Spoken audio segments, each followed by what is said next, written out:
and welcome to this newly microphoned version of the franchise. Both of us have new microphones. Me, on the ones and the twos, the D209, Daniel Ehrenberg, and over there, H.P. Lovecraft himself, Papali Burger, on the I, twos and the threes. wow, I really appreciate the nickname. So I didn't have to think of one. Thanks, man. No problem, man. Just been That's watching a lot of Lovecraft country lately. yeah. I still haven't gotten around to it. Yeah, this is Henry Polly, the HAP down the GSP. Yeah, all accurate. Yeah. All right, that was That pretty was good. it? Yeah. Well, yeah, I'm HAP on the It GSP. sounded like you were really like winding up. It Yeah. was it was like it was almost like a balk. No, that was the pitch. That was the You know, pitch. Okay. it's up for you to Little decide whether dribbler in the dirt. there's a ball. Yeah, episode 224. Very exciting stuff. We're covering RoboCop and Ooh, next week's RoboCop like a 2. fake anniversary. That's actually true. Yeah. 225. What a couple of films to do it with as well. Uh, Yeah. But we'll listen, find out. but we're Yeah. covering Robot Cop. Can you Yeah, imagine if these movies were called Robot Cop? I kept that'd be thinking about great. that. I never occurred to me. Yeah, they dodged a bullet there. I feel like that's a Yeah. thing people do on the internet, like change one letter of a movie and ruin it. Yeah. And I feel like that you could do that with this Robot Cop. Oh my God. Yeah, boy, people are bored on the internet. Wow. Yeah, I know. Yeah, so this was interesting though, right off the bat. I got big news for you, dude. I'm I've excited for some news. I've never seen RoboCop 2. I I could have mean, sworn I saw it, and but Henry, if I may, yeah. I watched RoboCop 2 this morning. Mm, mhm. And if you ask me a year from now, except for the evidence of this podcast, I may not remember watching it. Okay. Okay. Yeah. I don't want to give anything away. It was just I do. It sucks, and RoboCop shouldn't have been a franchise. You know, a lot of people think RoboCop 2 was so bad that it just like ruined RoboCop's chances at being a franchise, but I have something else to say. mhm. This thing should have stopped at 1. This is a Terminator situation. All right. You know what? I gotta say something that might surprise you or not surprise you. I am extremely relieved and pleased with your assessment. Uh, I think RoboCop 2 is absolute junk. It's I trash. I couldn't believe it. I just wasn't expecting it to be that bad. And our friends on Letterboxd, a lot of those people like I it. know. I And feel like I have less respect for Irvin Kershner in hindsight after watching this movie. I mean, I could not believe my eyes. I watched them back to back, and I was not expecting it to be like that. I just really thought I'd get kind of a nice little run of the mill sequel that was well done but nothing special. It reminds me And of like Zack Snyder reading Watchmen. You know, it's like you're reading it. Like you uh, definitely know how to read. Like you're reading all the right words, and right. those look like the costumes. But like, do you get it? Yeah, Like, yeah, I dude, know. do you And I get it? actually agree with you. I don't think this should have been a franchise either. I really don't because, well, we're going to talk about it, but the first movie really changed in my view as well. I think it's a Uh, brilliant film that yeah. is reverse engineered into being a crowd pleaser and somehow succeeds at both. But I think in general, like this is an art piece. It's a satire.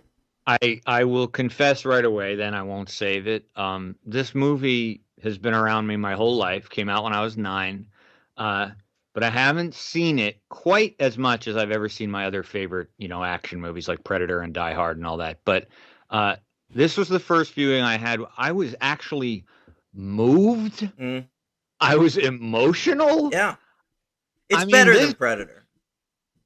it really is like a I would say that court this of film is better.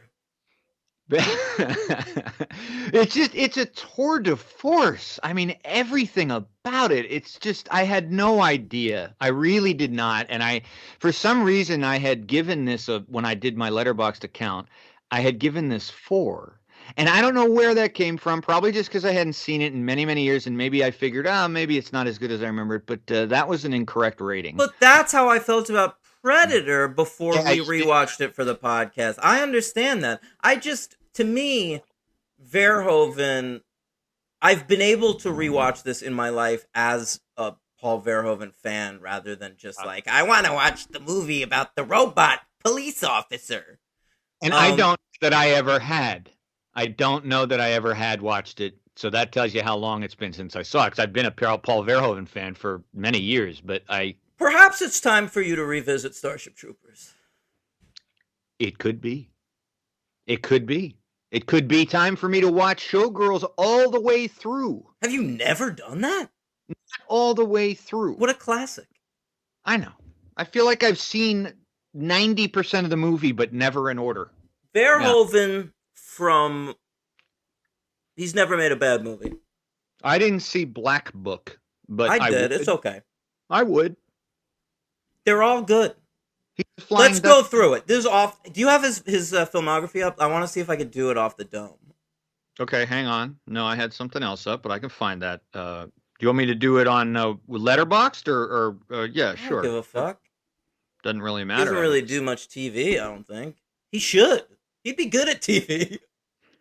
He'd be wild, man. He'd be wild. All right, Paul Verhoeven, director. Okay. 28 well, this. All right, I'm going to start with his American films. His first one was Flesh and Bone in 1985. I've never seen it. It's the only one of his American films I've not seen. Flesh and Blood. Did I say Bone? Yeah. That's a Dennis Quaid. I'm always looking for the joint. bone, bro. Yeah, that's a Meg Ryan, Dennis Quaid. God, movie. No wonder I've skipped it. Yeah. Fucking Quaid and Ryan, you gotta deal. I mean, Ryan's mid-80s there. She's gotta be likable as fuck. But 90s, yeah. No, it's not. Flesh and Bone with Meg Ryan is a 90s movie. Oh, I thought you were saying Meg Ryan was in this Paul Verhoeven film. No. This Paul Verhoeven film, Flesh and Blood. Who's in that? Rutger Hauer, Jennifer Jason Leigh. Sounds more like it. All right, go ahead. Follows that up with RoboCop. Here it is. Masterpiece. Then follows that up, Henry, with Total Recall, correct? Yes. Also great. Amazing. Yeah. Amazing. Then follows that up, Henry. Basic Instinct? Yeah, I mean, I don't have them in chronological order, but I know that that's what it is. Yeah. He doesn't have them in chronological order. Where are you looking? Letterboxd. How do you do? You can do that though, right? Yeah, released. Then, after that, he does Showgirls. Masterpiece. Okay, yeah, I can't, After that, he follows it up with Starship Troopers, Henry. Masterpiece. Now, Some people will have you say that Showgirls into Starship Troopers into Hollow Man is the nadir of Paul Verhoeven's career. I suggest that it is the height of his career. What did I give Hollow Man? I gave Hollow Man 3 stars. Yeah, well, it deserves every one of them. And maybe one more. Yeah, maybe one more. Maybe you want to knock off that 4th star for that weird rape scene. But other than that, great film. Oh, right. Okay. All right, then does Black Book, right? He takes long breaks. Like after Hollow Man, he was basically like, yo, I'm out on Hollywood. I'm done. Yeah, he took 6 years. I keep making these fucking stone cold masterpieces, and then everyone in Hollywood shits on me. What am I still gonna give you these for? Yeah. I agree. What do I like being kicked around? What am I, Luc Besson? Oh, I see this one he did in probably in the Netherlands called Die Vierde Man, The Fourth Man. Here's the premise, 1983. Ready for this premise? I'm ready. I think an alcoholic writer begins having visions apparently warning him of impending danger. After he delivers a lecture, he begins an affair with a woman from the audience. However, the visions intensify and begin to threaten his relationship with the woman, since it may be her visions that are warning him against. It's trippy, bro. That's like the plot of half of the episodes of The X-Files. All It's right, go always ahead. someone giving someone visions on that fucking A lot show. of visions. Yeah, so many. Anyway, what else? What am I up to? Hollow Man? He does Black Book, then L, right? Dude, he's got a movie coming out in 2021, and the poster. What is Yeah, it? you've got to look at the poster, dude. I've never seen anything like it, I must say. Paul Really? Verhoeven's He's new. 82 years old, by the way. That's awesome. Yeah, Benedetta. Benedetta. Look at the picture, the poster. This fucking Verhoeven, man. I don't see a poster. There's no poster on IMDb. I just see a Uh, screen cap of Charlotte Rampling. you can try Letterboxd. You got a full screen picture. I'm looking at it here. Here, if can, I don't know if you can see that. Of course But, not, Henry. okay, right. The glare. So it looks like a nun. That's And something we haven't mastered yet.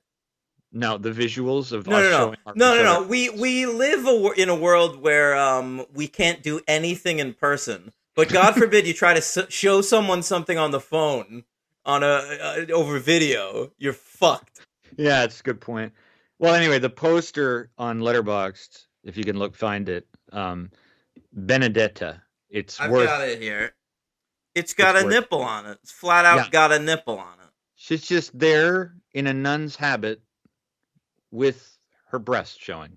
That's the cinematic poster. Ooh, Yeah, sounds good. I'm into yeah. it. I'm in. Yeah, I'm so Sister in. Benedetta Carlini. What a master he is. Okay, let's go back and talk about RoboCop. Actually, let's give credit to the fellow who suggested this and indeed shelled out some cash for us to cover this franchise. Yeah, it's true. Evil Chris, isn't that Evil, right? evil fucking Chris. That's absolutely The right, man. best, Evil Chris. Yes, I'm a he fan certainly of is. his. I miss him on the social media. He was good on social media, but still enjoy him. He's on Letterboxd. Yeah, absolutely. I often look at our listeners' ratings on Letterboxd. I know you do too, and I do I actually. consistently. I have some of them fucking. Yep. Hey, Space Cadet Juan. I know. I don't want you to think I'm a creep or whatever, but like, test me. Ask me a movie and what you graded it. I might know. There's a movie that Jonathan Watkins just put up there that I think I'm going to watch now. What He's movie? the only one who watched it, but it's a little brand new thriller called Alone, and it looks good. And did he happen to give that 3 stars? Because I noticed that too. Yes, yeah. That's Yeah. Alone is by a filmmaker who's like buzzed about a lot. Well, I wondered if he's a relation to Peter Hyams because they have the same last name. Oh, is it a man? Yeah, yeah, yeah. My phone is doing a fun thing where it's reloading every app every single time I open it. That's great. Oh, that's cool. That's really awesome. cool. Yeah. Sometimes when I'm looking for a good horror movie, I know that one of our listeners is William Anastasiou, and sometimes I see what did he like recently, you know? So you guys help us out. That's so You help wild. me out. Yeah. Yeah, Alone. Maybe I don't know anything by this fucking guy. Oh, I do. So, and it's franchise adjacent, Henry. It's relevant to the franchise. How so? This guy reinvented the Universal Soldier franchise. I'm not joking. For like VOD, he made like 2 latter-day Universal Soldier movies. Really? And they're supposed to be like amazing like kung fu movies. Really? What's his name then? It is Hyams, right? Yeah, something Hyams. I don't think it's any relation to Peter, the great director of Capricorn 1. Okay. All right. Yeah, no, I think I'm going to check out Former Alone. O.J. Simpson friend Peter Hyams. He was friends with O.J. Simpson. Oh, right. Yeah. He was. He was interviewed for my favorite film of 2016. O.J. Made in America. Boy, I don't remember that. I remember. I think I liked your Letterboxd review of Capricorn 1. That was good. Well, thank you, Henry. I sure do. I liked Capricorn 1. It's pretty fun. Yeah. James Brolin. Yeah. Oh well, covered him in. Are you on board Westworld. now? No, but I mean, Peter Hyams, 2010. What a movie that was. Time Cop. He directed Time Cop. That's right. Mm-hmm. He came up recently. I knew that name came up recently. Okay. All right, folks. RoboCop. All right. So this gets its start by a fella named Ed Neumeyer, a great writer who later wrote of course, Starship Troopers. And Oh. he has an idea, Henry, about a robot cop. Yeah. Okay? But meanwhile, at the same time, another guy, Michael Miner, shopping around a script called Super Cop. Okay. All Yeah. right? Right. The Right. studio's like, hey, you guys have similar scripts. They meet up. They're like, hey, cool robot script, bro. The other guy's like, bro, I like your robot script. Killer. Let's do something together. You want to combine these scripts? And he's I like, love fuck, you that. want to Yeah. make one super robot cop movie? I'm in. Yeah, I So- like that a lot. I read that. That was very cool. It didn't seem like there were any sort of like my idea is better than your idea bullshit. No, Just they like, worked oh, together. yeah, yeah. And they yeah. they worked together after that too, so I guess they liked it. Here, let me just go through some of their credits. Newmeyer, after RoboCop, ended up doing Starship Troopers, which I said. Not much else, TBH. He wrote, looks like Anaconda's The Hunt for the Blood Orchid. All right, that's a sequel to Anaconda, and he also directed the third Starship Trooper movie. Ooh, all right. Then you got this fella Michael Miner. Let's see what he's up to. Mike Miner, Mike Miner.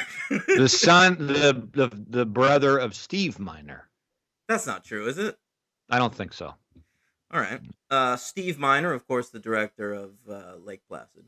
Now, Michael Miner, he, after RoboCop, looks like he's got a movie called Deadly Weapon. Mm. He worked on Cool. Lawnmower Man 2. I gotta say, not distinguished careers for these writers. Hey, they wrote that Anaconda movie together, though. Maybe it's a masterpiece. The first one is so. It sure is. Verhoeven directs this baby, of course. Released July 17th, 1987, on a budget of $13 million. Do you know that the movie was actually offered to Alex Cox, who turned it down? Yeah, he had done what he had. What was he involved with? He was famous for Repo Man and Sid and Nancy. Right. Okay, yeah. So he turns down the movie. Verhoeven directs it. Budget of $13 million. Box office of $53.4 million. It came in at number 16.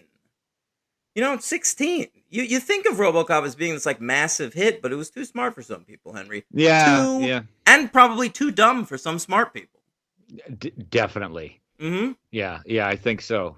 You do kind of have to put your brain on for this movie. It's like you gotta be smart, but you also have to be willing to watch a movie about a robot police officer. Yeah, you have to not mind excruciating violence, but you have to be smart enough to realize all of the political, capitalistic things going on there. You gotta be enough of a nerd about movies to appreciate stop motion animation showing up. Yeah. I mean, really, I think that's why this viewing for me paid off in 2020 more than it ever has before. Yeah. Great stuff. Also, 2020, I think, added a lot to this movie. I would say so, yeah. You know, I've been thinking a lot about police jurisdiction recently, Henry. And yes. Yeah. Number 16, Henry, by the way, right between, made slightly less money than La Bamba, of course. Okay.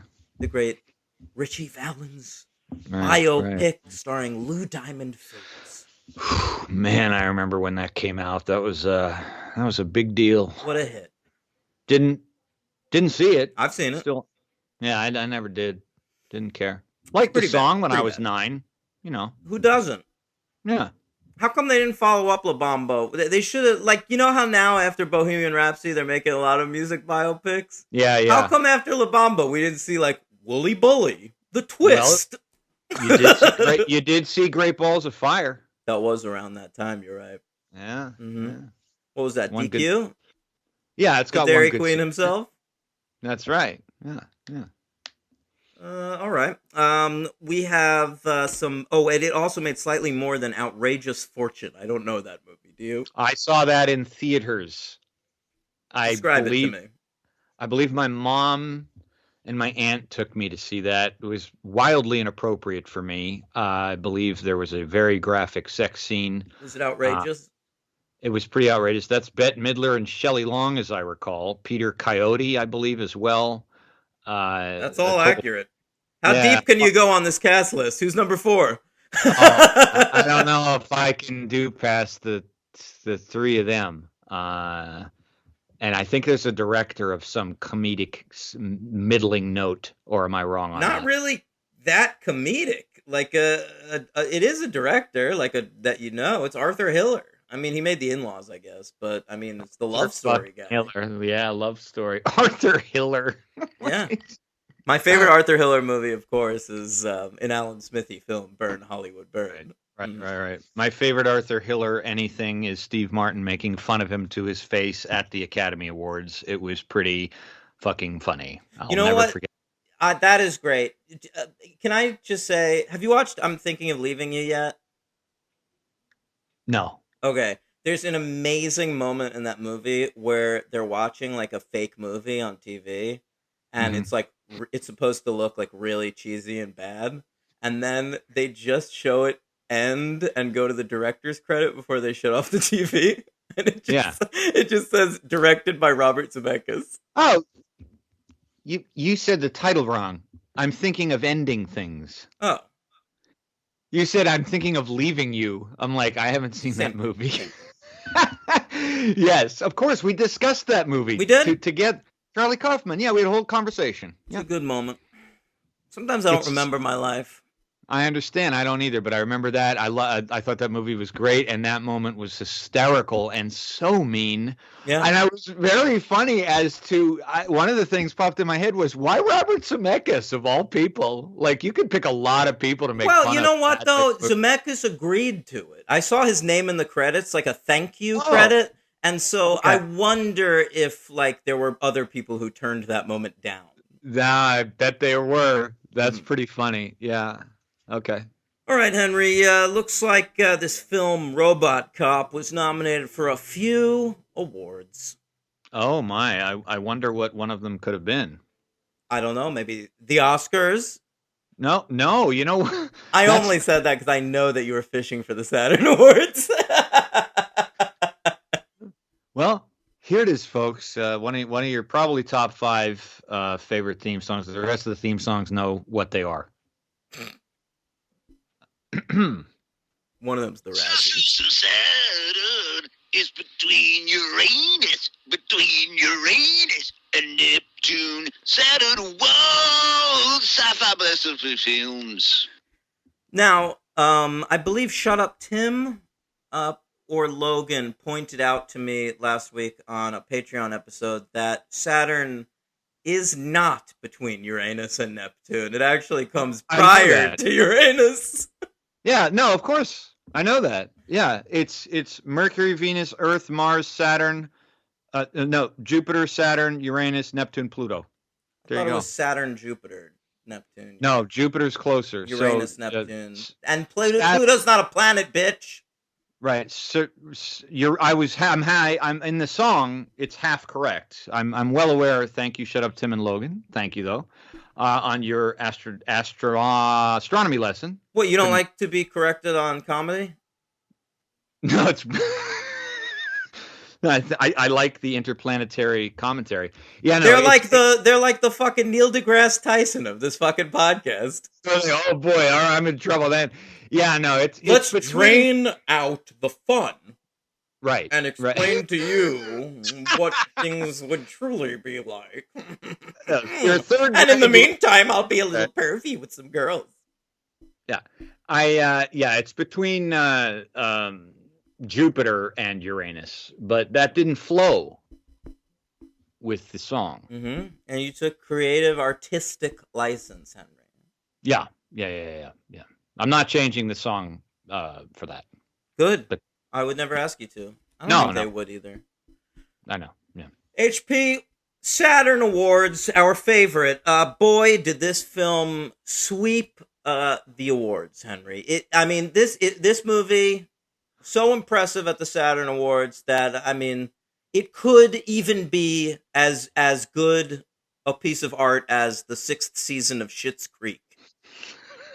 All right? That was a favorite. Schitt's Creek, Henry, last night at the Emmys. If I may put my award bros pants on for Please put them up. Put them on. It won all of the comedy awards. All of them. All of them. Writing, directing, supporting actor, supporting actress, actor, best comedy, all Schitt's Creek. But it's not funny. That's correct. That's weird. Well, here's what it is, Henry. It seems cool. Like because it's got like a curse word in the title. It's Sure, got illusion. it's got a few comic luminaries amongst the cast. And yet it is so fucking pandering and inoffensive and just giving people what they want to hear. It is like Anna Kendrick in television form. And I feel as though the Emmys do this a lot. Like isn't Modern Family kind of that too? It seems kind of cool, but it sucks. Yeah. Oh, yeah, right. It's the illusion of hipness. That's right. It's the illusion of hipness without actually having to vote for something hip. Yeah, I totally agree. Yeah. What did any good things win, like drama wise or anything like that? Oh yeah, they actually kind of did well, other than comedy. Okay. Yeah. Okay. So like Yeah. Watchmen won a bunch of shit, and Succession won Best Drama, and Jeremy all right. Strong won Best Actor, beating Brian Cox. That was a real surprise. Well, that's okay. That's okay. Brian Cox has won before and things. Yeah. And other shit. Ozark won a thing. Really? Good. Okay. Well, that all sounds. What's her happy face to me. won for like the second year in a row. Laura Linney? No. From the Americans. Oh, Julia Gardner. Yeah, oh, that's good. Yeah. All right. That's right, HP. Yeah. Very nice. Okay, well, so comedy lost out, but that's why we're here, for it to win out.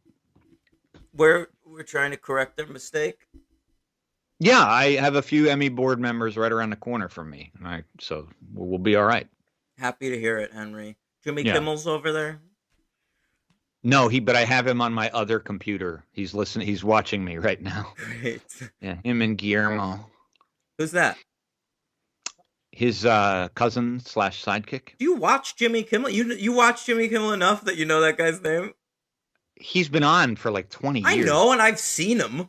Yeah, I couldn't pull that guy's name out of my ass.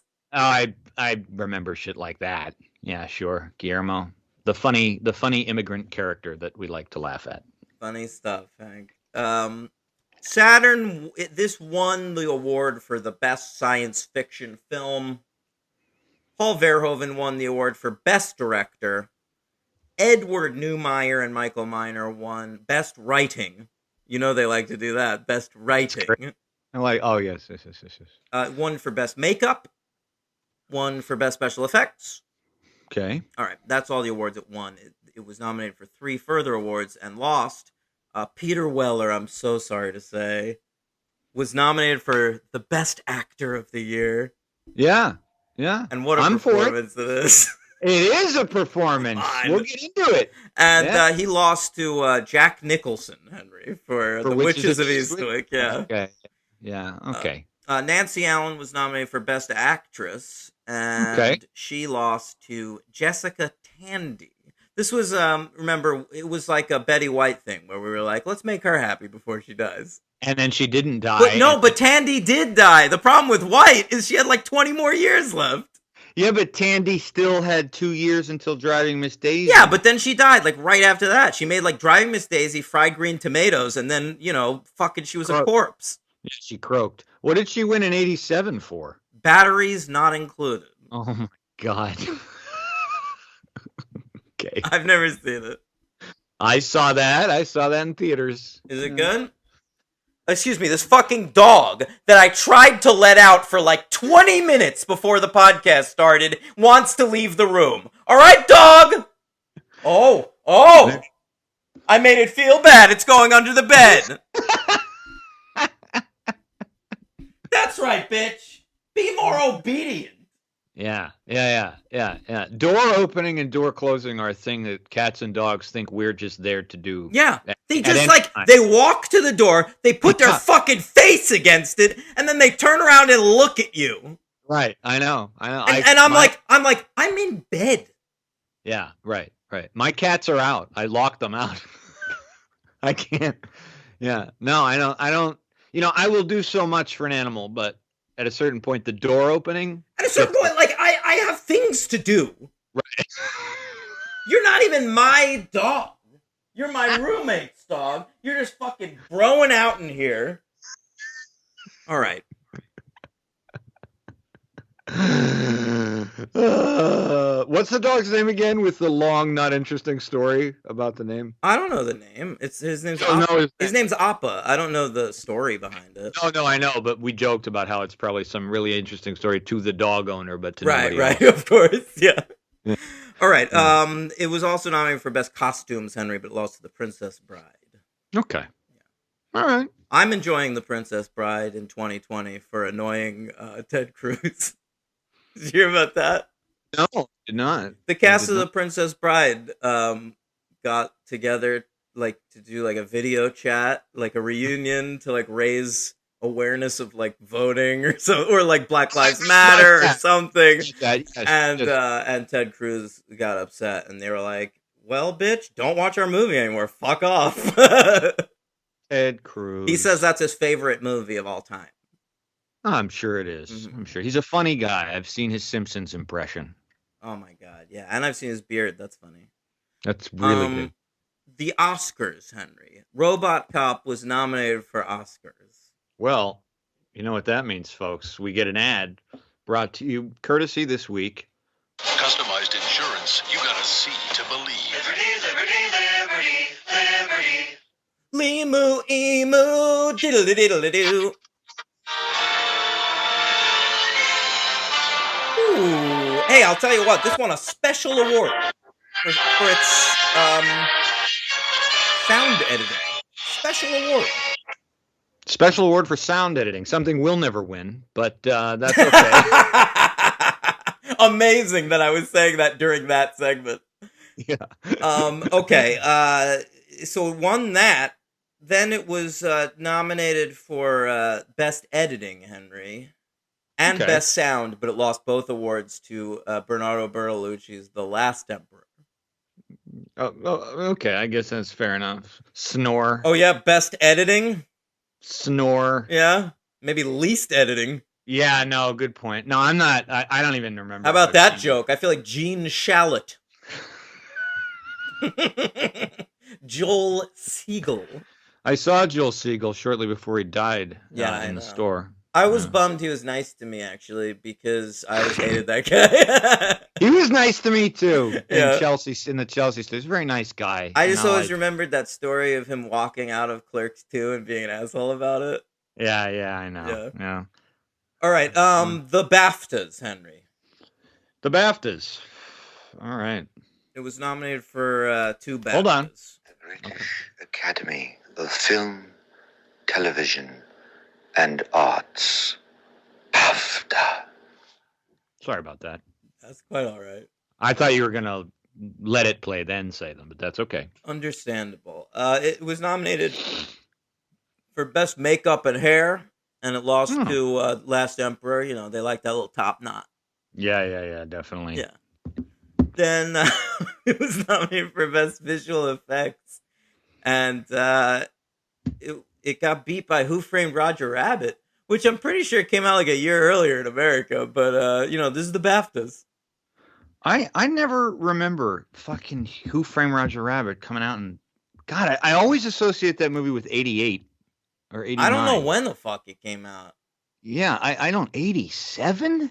It was a Who big. Framed I Roger- thought it was 86.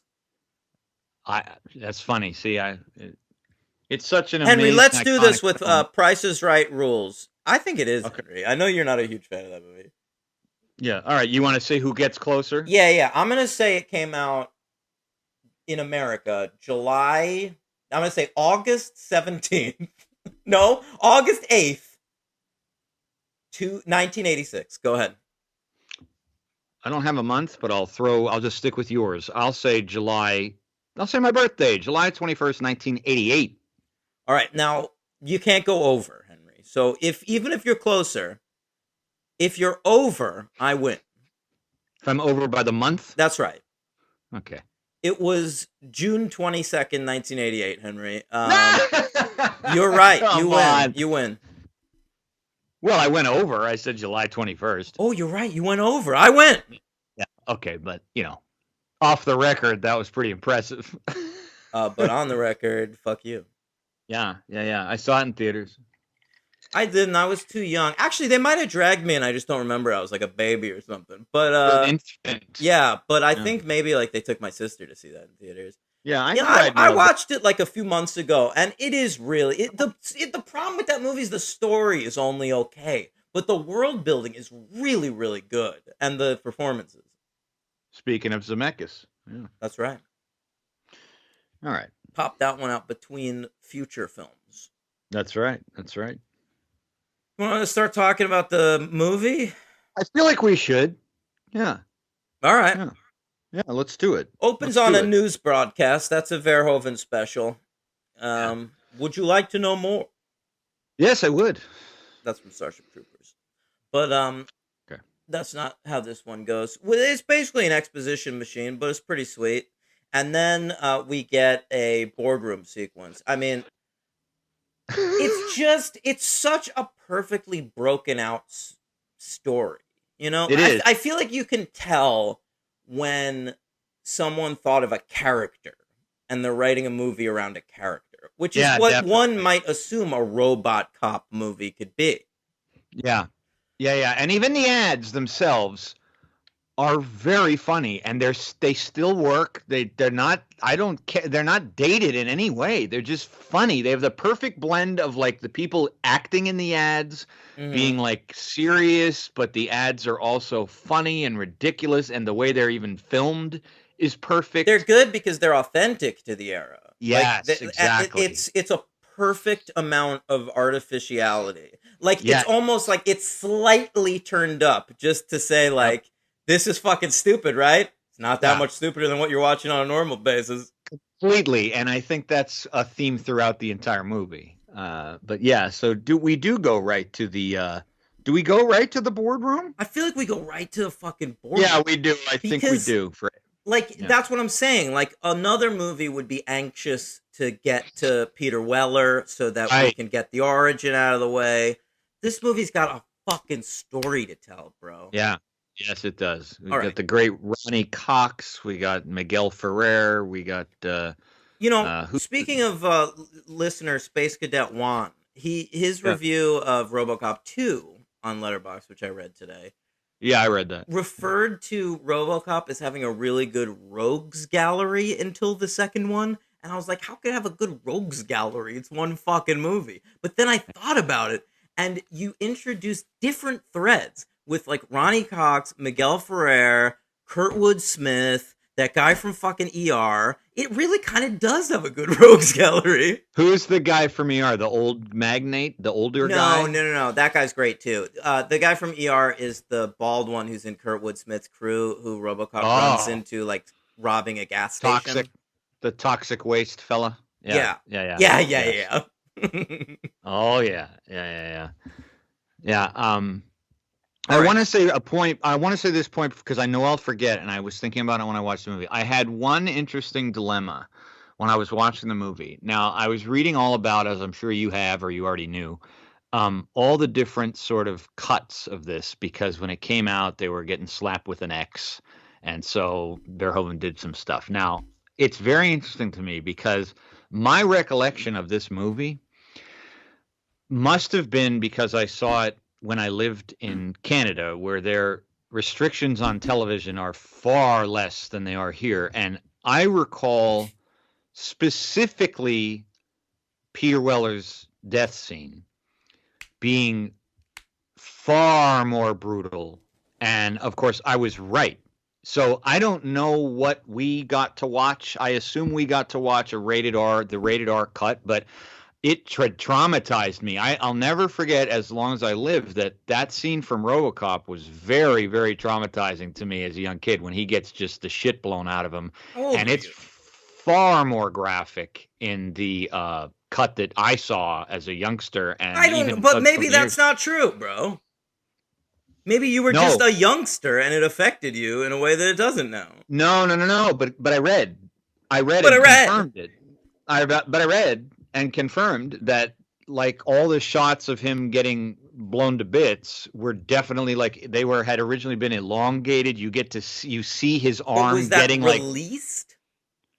Well, I saw it.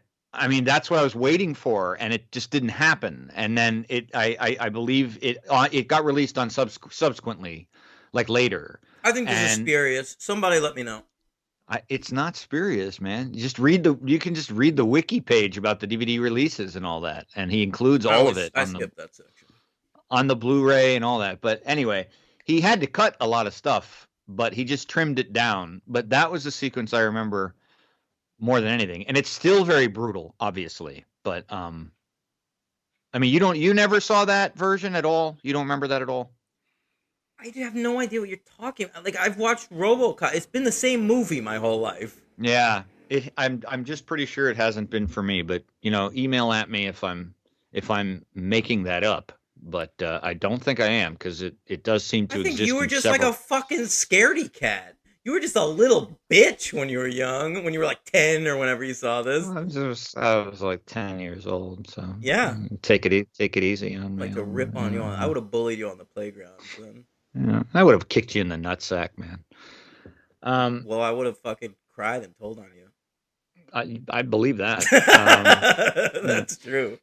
Yeah, no, I do think it does say on there's Blu-ray versions and all that where that's all been restored and shit like that, and for some reason I think that I have seen that version. But anyway, it didn't really affect anything. It was just a very interesting thing. I didn't know. A very interesting thing. I think that's overstating it. I don't think so. It affected my viewing. Okay. Yeah, not for the better or worse. It was just curious. That's all. So in this. In this boardroom scene, we get sort of another Rogues Gallery member, another robot, Ed 209. They refer to it consistently as Ed 209 in this movie, and in RoboCop 2, they call it ED 209. That annoyed me. Yeah, we want to be different. We want to be different in RoboCop 2. So, Ed 209 comes in. It's like this amazing design. It's all fucking Harryhausened out with stop motion. It's wandering around this boardroom, and it just like fucking owns this guy. And it is here, I think, also not just in the beginning right away with the news flashes, where it's just Verhoeven all over the place, man. I mean, this scene is awful, and yet there's a fucking laugh at the end of it. I mean. And of course, in the unedited version, his body keeps twitching, but Dan says that version doesn't exist. But Henry, Henry, are you just doing a podcast about the nightmares you had when you were 10? Did you read anything about the movie when you did this for this show, or did you not? Did you just kind of? Henry, I'm not doing a podcast about the Wikipedia page to RoboCop. I'm doing a podcast about RoboCop.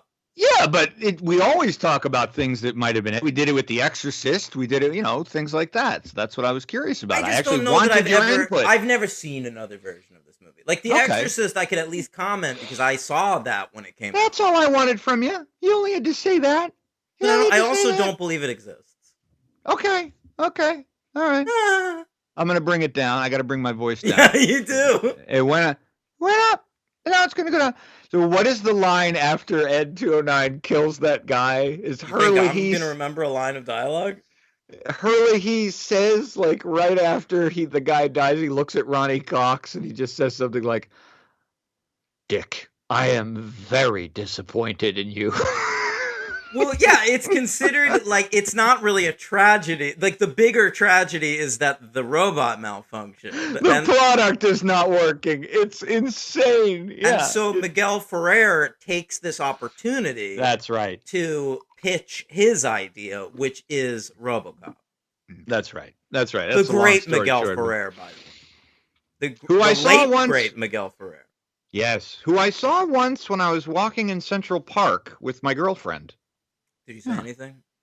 No, because all I wanted to say was, "Hey, you're you're great in RoboCop. And I did not want to say that to him while he was just pleasantly walking alone. No, it's true. in What are Central you going to Park. say? Well, I'm going to stop him and go like, hey, you Right. pop up and stuff a lot.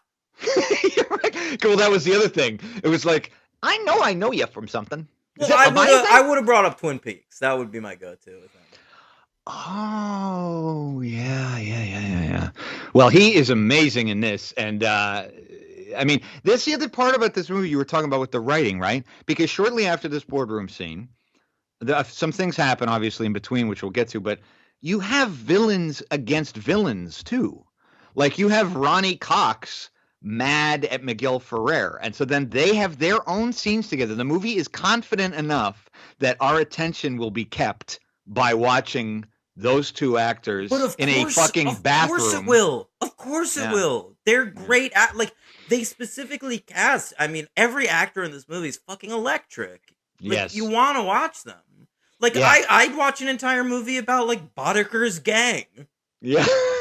Right. Yeah. And also, it helps that there are villains on, like, many different levels in this movie. There are, like, corporate villains. There are, like, his higher-ups at the police department. There's, like, the mayor. Oh, no, that's in the next movie. The second and then one. there's... street villain. Yeah, the street villain. They're, like, are they drug dealers in this one, or is it not staged? Yeah, I mean, I think as a gang, they are. I think they're dealers. just, like, involved in, like, organized crime in Detroit or something. Yeah, exactly. Right. In the next movie, they just were like, yeah, he's taking they're selling those drugs that that they took in Daredevil Born Again. That's totally true. Oh my God. Yeah. Jesus Christ. They even call it fucking Nuke. They named it after the character from that movie, that comic. Yeah, they did, and that's a cool drug because it lasts for approximately, according to the movie, about 3 seconds, and then it wears off. So it's a great drug.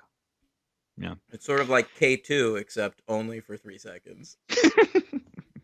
Great. All right. So Murphy, we meet Murphy.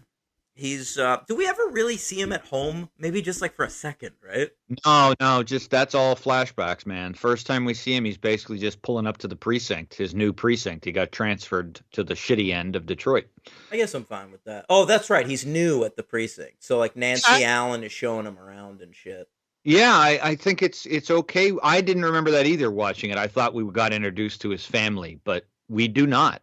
And family. I think it's totally fine. And you know, we have an establishing scene of when he walks in the precinct and he basically gets to witness Nancy Allen kick the shit out of like 3 people. So that's kind of like, I guess, the pseudo female empowerment sequence. So we know Nancy Allen's character is, of course, a woman and in a movie in 1987 and therefore underwritten. Yeah, but I still like her in it, you know, and I think she's nice. Fine, but like she's an actress who's like actually good. Like honestly, I was watching this movie thinking like, oh yeah, she's fine. She's like middling actor, and then like I looked her up and I was like, oh yeah, she's been in like tons of great shit. She really has. I mean, obviously all her De Palma stuff. I had just watched her in Blowout, you know, and I just watched her in 1941, Henry. Oh wow. Okay, yeah, never saw it. The Spielberg. Yeah, she's in fucking Carrie. She's in. Yeah. You know, Strange Invaders is bad, but she's kind of good in it. Hey, Poltergeist 3, Henry. Of course, the awesome hair. Yeah. I like Nancy Allen, and I think she is good in this movie. I mean, she's in one of the scenes that really got me too. I mean, but like we don't really get to know this character. Like she's audience POV. She's like showing Peter Weller. She's showing Murphy around the station. She's his partner. And then she sort of is the character that's like trying to figure out the mystery. Yeah, basically, you were going to do that either with his partner or his wife. And so they were like, we'll give him a female partner. Best of both worlds. Yeah, but, you know, I think that it's cool that he has a female partner also because one of the things that really surprised me on this rewatch was, you know, first of all, you know, like you said, but you got to remember it's 1987. There's no reason to even have the thought to give this partner to be a woman. There's no need. I mean, I would think they would have just gone right away with a dude. And B, I also noticed something that stood out like a sore thumb that I was grateful for. Did you notice that almost every crime committed in this movie are by white people? Like I all of did not them. notice that. Yeah, I mean, even the muggings and the raping and the robberies.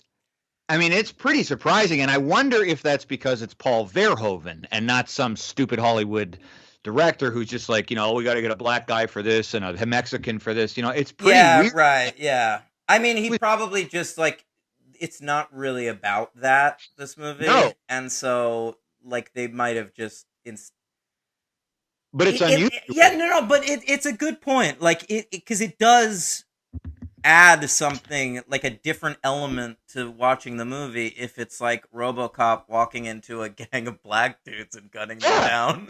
It really does. And I mean, I think it would change a little bit of the perspective of even watching it now in 2020. And watching this, it was like extremely refreshing. It was like, oh right, yeah. White people do this shit too, and it was just kind of like I was very surprised that was in this movie. We haven't encountered that very much in this show when we do 80s action movies. That's pretty rare. No, you're right. I mean, like I don't think he fucking killed a single white guy in Death Wish.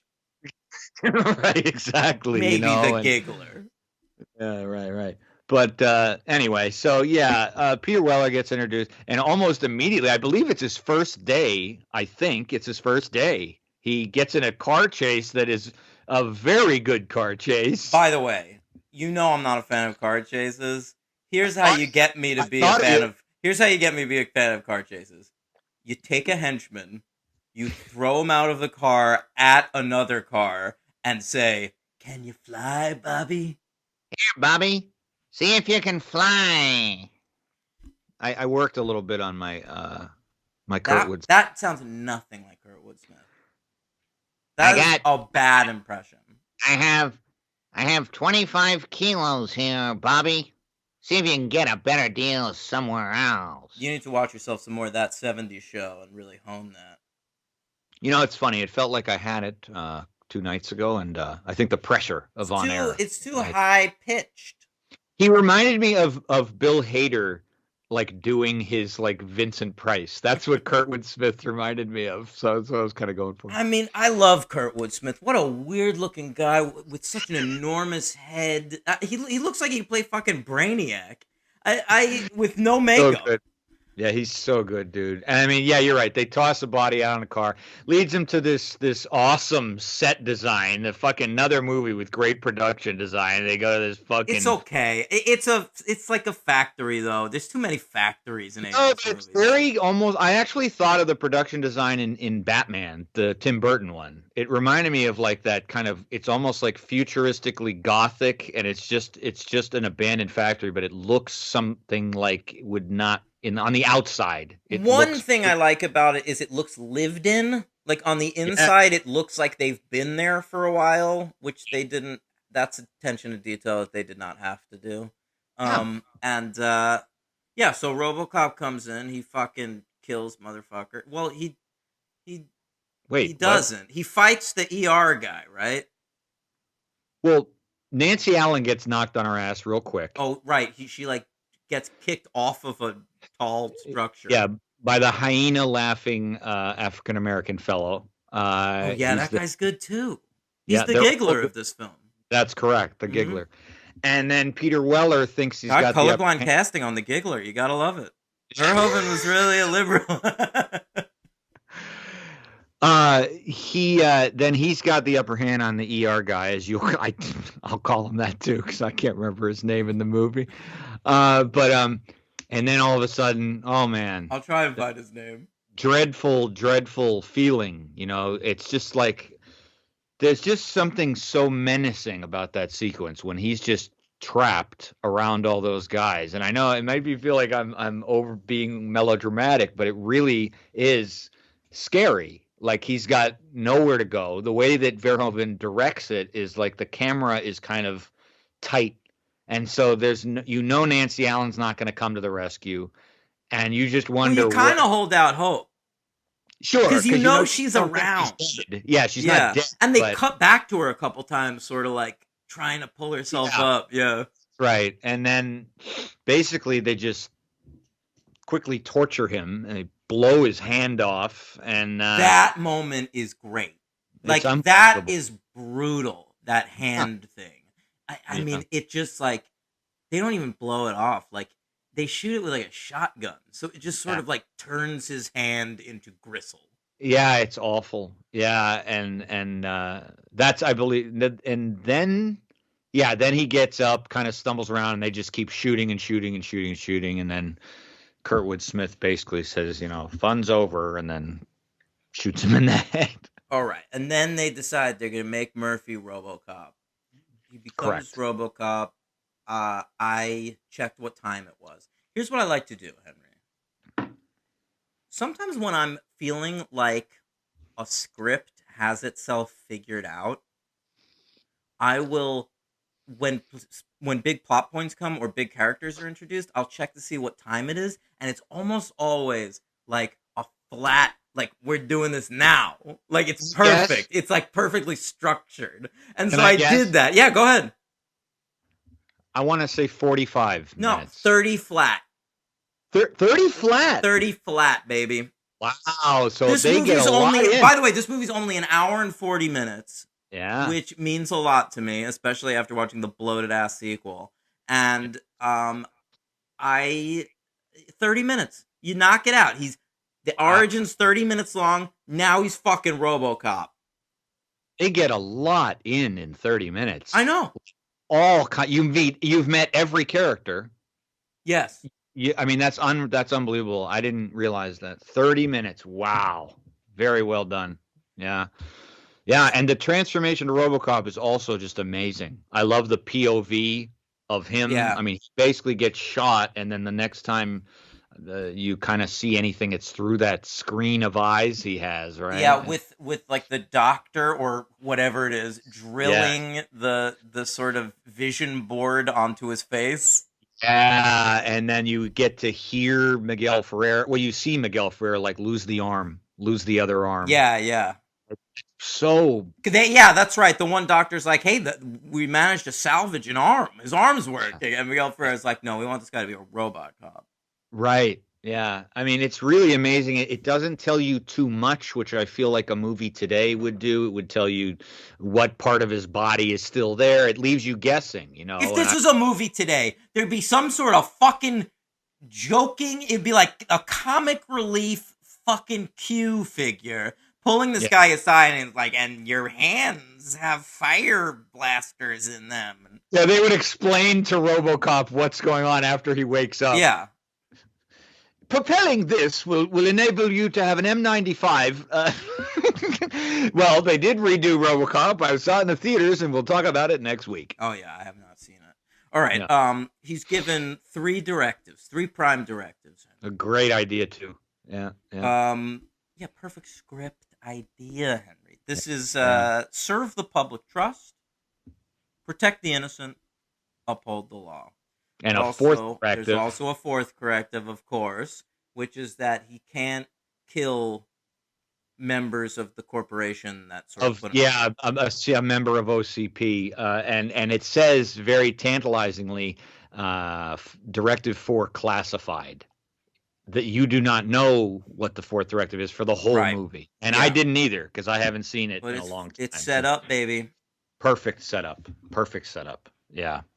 So then we sort of see RoboCop just like sort of wandering around upholding the law.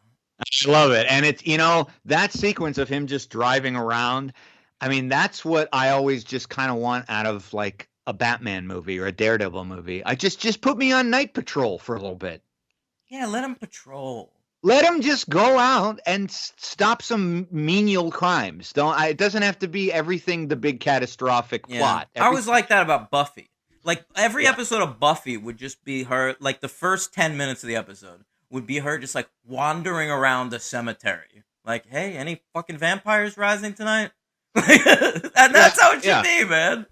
Yeah, it's fun. And at that point, it's very weird, too, because the character development of Miguel Ferrer is funny, too, because he is a scumbag, but there's like a way he says, go get him, boy, like lets him loose. That's kind of almost like, you don't like him. Well, but he's it's sort you of know what like I mean? he's a dad figure to RoboCop. Yeah. Like this is a Right. man. He's a villain in as much Right. as our main character is Murphy. Like that's who we care about, and That's he right. doesn't give a fuck about Murphy. No. But he's kind of RoboCop's dad. Yeah, he is, and so yeah, RoboCop goes out and stops what 2 crimes. He stops a liquor store robbery, which is great, He, and then I enjoyed that he stops a woman from getting raped and then calls a rape crisis center for her. that was very funny, and I always remembered that. Most thing I remember about this movie were the killings. I remembered that he shoots the guy in the balls. I remembered that. I was like, oh, this is the part where he shoots through her dress and hits the guy in the balls. He he also visits Lee Iacocca Elementary School. Yeah. Oh, is that what it was called? Yeah, Leah? I thought it was such a weird detail. I mean, it's because it's Detroit and they love their cars there. Meanwhile, I'm picturing John Bernthal, like a statue of John Bernthal outside this elementary school. You remember that it was John Bernthal who played him? Yeah, bro, in Ford v Ferrari. Okay. I liked Ford v Ferrari. All right. No, I know, but it's the tree to remember a supporting cast member in that. It's that guy John Bernthal. He shows up and shit. I remember him. Yeah, he's great. The Punisher, great Punisher. Great Punisher. And what Walking Dead? That was his breakthrough, right? Yeah. Yeah. Okay. Bob says what's stay out of trouble. Yeah, it bothered me actually. There's a line in RoboCop 2 where like they're like, we should have RoboCop visit elementary schools and stuff. Like he never does things like that. He's always fighting crime. And like I wanted to tell, like, have you watched the first one? That's like all he does. and this would be also a good time to quickly interject why I know you were laughing, but why I think Peter Weller gives a great performance. He doesn't have a lot of time in the movie to be Murphy as just Murphy, and yet when and I never thought of this before, never noticed it before, but when he becomes RoboCop, he's still got, like, he's able, through all that bullshit all over his head, he's fucking great. Like, it really is important, I think, who's under there. And I think that Peter Weller's character as Murphy gets enough empathy from us. And in that, when he becomes RoboCop, that you're thinking about that. I was thinking about that. I don't know that I agree, unfortunately. No? Yeah. I really, really like him as RoboCop. I think it wasn't one of those roles that could have just been given to anyone, which is certainly, I think, what I might have said. But I think he's really good. It should be interesting because RoboCop 3, of course, Yeah. Peter Weller did not come back for. They replaced him with Robert John Burke, Hal Hartley regular Robert John Burke, and I remember when I first saw RoboCop 3, I did not notice. Yeah, okay. I never saw RoboCop 3, so. Okay, so it'll be interesting if we're, like, bummed out by Robert John Burke. I think that'll be the real test. Well, sure, but I mean, since we both think this shouldn't have been a franchise, I think they picked the right guy for this movie. No, for sure. Like, listen, if you're just making RoboCop, like a Paul Verhoeven film, like, he's good. He's really good. He does the job. But, like, I mean, I don't think this Peter Weller's the face of your franchise. I mean, this movie doesn't work without the design of RoboCop. The RoboCop design is great and sleek and simple, and bulky in an intro. Yeah, I heard that they were influenced by hockey goalies. Yeah, yeah. I read that, and I mean, he clearly was into the role and he took like fucking classes from some guy at Juilliard on how to walk and all this kind of classes. Yeah. Yeah. But then, of course, he ended up not being able to walk very much at all. But the suit is as mobile as it needs to be. It's not some kind of, like, even to bring it up again, I didn't mean to, but in Tim Burton's Batman, where Michael Keaton's essentially completely restrained by this huge bad prosthetic. I It's know. 1989 armor, and You in know, this you know what I'm work. sick of hearing about? How much weight actors lose on the sets of these movies wearing these costumes. Oh, Yeah. he sweat so much he lost like 20 pounds over the course of making. You know what? I don't care about that. They said it in this one too. They said it for every movie ever made. Like at this point, I that's just gonna happen. I understand. I don't feel bad. Oh, the poor actor got paid $1 million to lose 20 pounds and look better. Like, fuck off. I don't need to know that shit.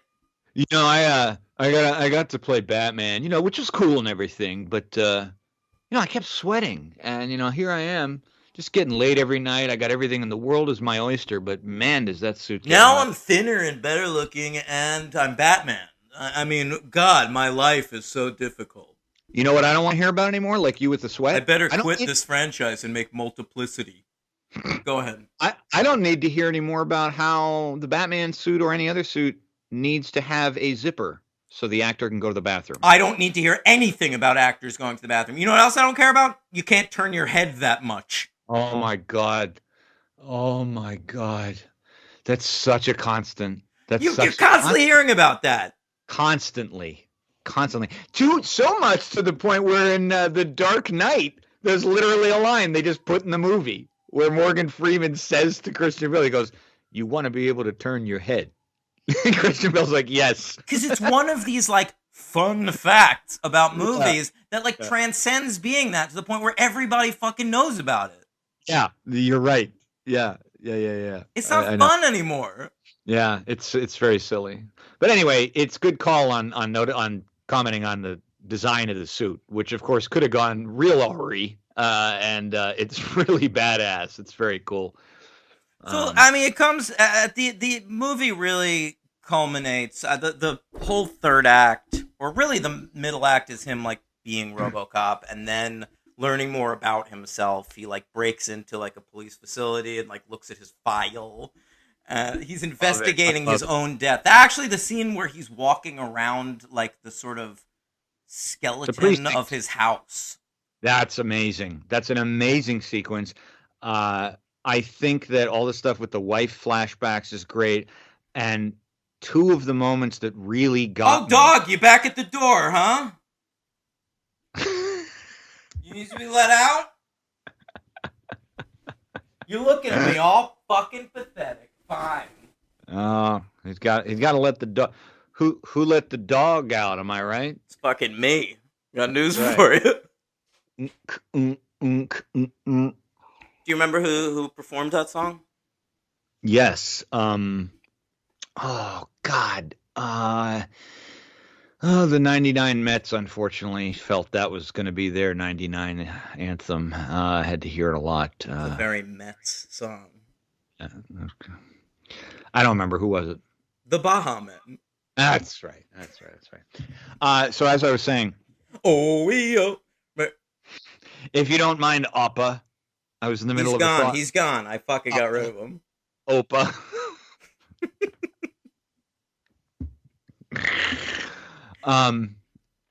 When RoboCop Murphy stops the robbery at the gas station and he encounters ER Man. I don't know if you found out his name, but I did, but I forgot it.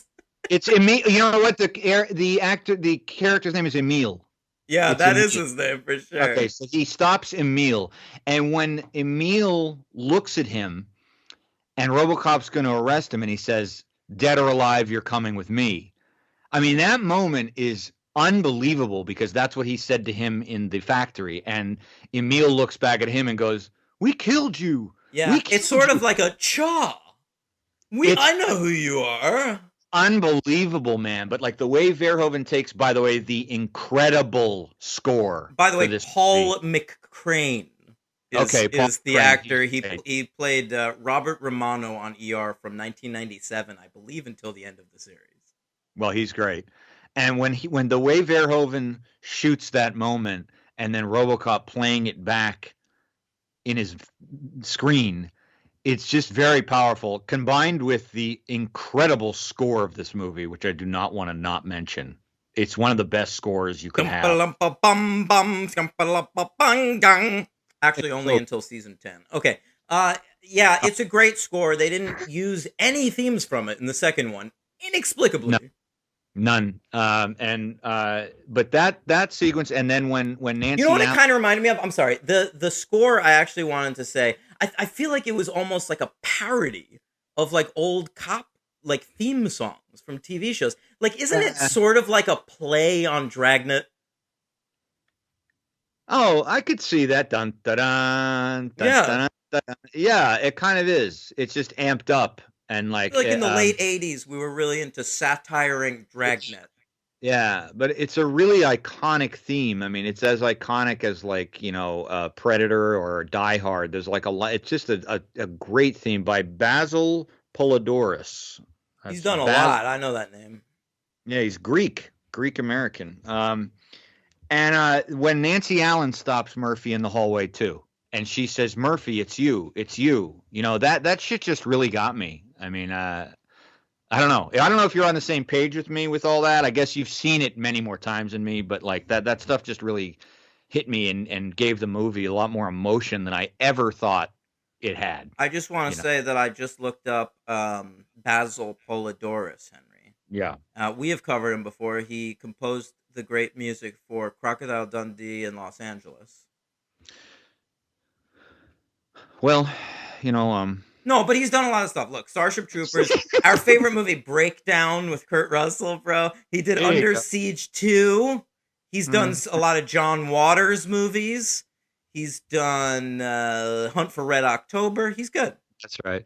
Good filmography, but this has got to be his crowning achievement. I mean, every note in this score is excellent. I mean, all the variations on the RoboCop theme are fantastic. It's beautifully orchestrated. He did I'm Conan just the Barbarian. okay. All right. He did The Blue Lagoon. Blue Lagoon. You know what's Blue fucked Lagoon. up about The Blue Lagoon? You watch that movie. Why would you watch that movie? For nudity, For whose nudity? Brooke Shields. Takes like 40 minutes for Brooke Shields to show up in that movie. He clocked the timer. When a movie's going really well, I can't stop. I'm watching Blue Lagoon, and you know when she gets naked? 40 minutes. No, because I was fucking furious. Yeah, that's. I'm watching Blue Lagoon. The first like half hour is a couple of kids hanging out on an island. Yeah, I probably could have told you that. I think I saw that when I was like a young kid, thinking like, we gotta cover it, man. There's nothing there. Yeah, Return to Blue Lagoon With an underage Mila Jovovich. Anyway, in regard to anything I'm saying, are you in agreement or taking it in or anything? I was moved, Henry. I was. I wrote down as perfect as any ending. Like, that's literally something I wrote, so I must have been moved. Yeah, and anyway, all right, so real quick, there's great scenes with Boddicker being in business with Ronnie Cox, and then them killing Miguel Ferrer in a great death sequence. In which Ronnie Cox very, very stone cold seriously uses the word boner, and I was so excited about it. Well, he says that in the bathroom scene. We used to call the old man names Boner. Yeah. And I love when he leans in. I love when he leans into Miguel Ferrer and he goes, "One time, I think we even called him Asshole." Which is just so great because we've covered Ronnie Cox a couple of times. Beverly Hills Cop 1 and 2. This is his crowning achievement. And yeah, and he's great in Beverly Hills Cop 1 and 2, but he's so likable and he's the one of the heroes, and he is goddamn a great villain. He can play both sides of that coin. What else? Speaking of Twin Peaks, Ray Wise shows up in this movie. Ray Wise, when I saw him, I was just like, this is amazing. That scene's great. He tries to kick RoboCop in the nuts, which I thought was like an interesting tactic. Like, you're looking at this fucking robot, and that's what you're gonna go for? Yeah, he thinks he's Goro. Nice, bro. Yeah, and Ray Wise with those ridiculous facial expressions, like a la Twin Peaks shit. RoboCop drags him by the hair. That's all Ray Wise does. What's that? That's what Ray Wise does. Yeah. And anyway, so it all basically comes down to, they kind of get the better of RoboCop, but he kind of fully becomes who he is, and a lot of the stuff happens. But they end up Right. with a showdown in the factory. The final boss fight is RoboCop versus Ed 209 in the sort of offices of the company, right? What's in the factory? No, the factory. I'm talking about the Boddicker fight when he fights the toxic waste scene, and they come to him because Ronnie Cox gives them the tracker, and so they find him and Nancy Allen, and they stave them off, and they all die, and Kurtwood Smith is about to like finish him off, but RoboCop uses that fucking dagger he's got in Kurtwood Smith's neck. And you mentioned the thing about when he goes home and when you liked that he was walking around. I liked also that when he goes to the police station to pull his file, like the people around him are kind of just watching him do it. Like, because they know they should stop him, but also he's RoboCop. Yeah, but it's also kind of like they're letting him do it, and there's not like stupid dialogue behind him or anything. It's just kind of like the scene just is let alone. There's no dialogue. It's just RoboCop looking at files and it's very artful, you know. Okay. Yeah, I don't think he has. Does he have a show? Does he have a showdown with Ed 209 in this? No, it's killer. But like ultimately, what happens is he lures him to like a stairwell, and he like can't fit down it, and then he like falls down the stairs, and he's on his back. It's a robot, and he's just like having like a temper tantrum. RoboCop just like runs away, and then he goes upstairs and completes his fourth directive.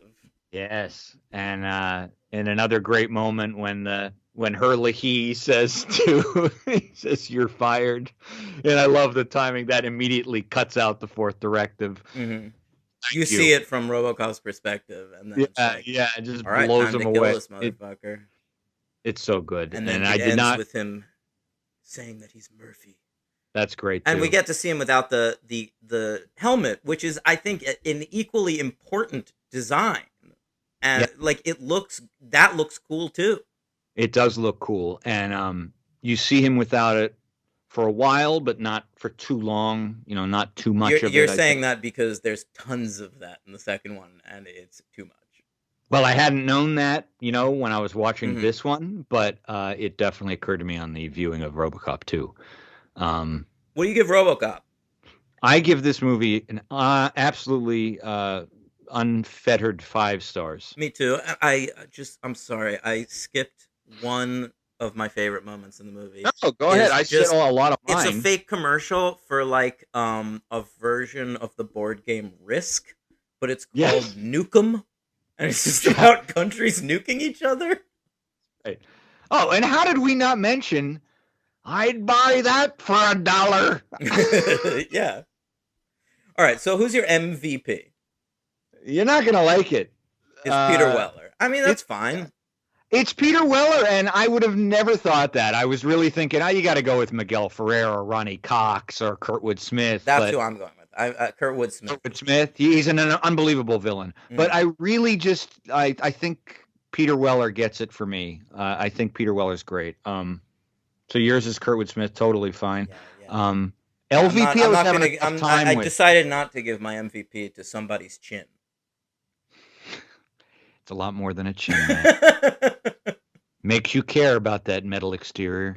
What a chin performance. That's right. I had a real hard time with LVP. I combed the supporting characters. I don't know. It's the one vacancy in both movies I have. My LVP for RoboCop. What do you have one? Listen, you do these on the fly usually, right? It's Nancy Allen. I can't do that. I think she's great.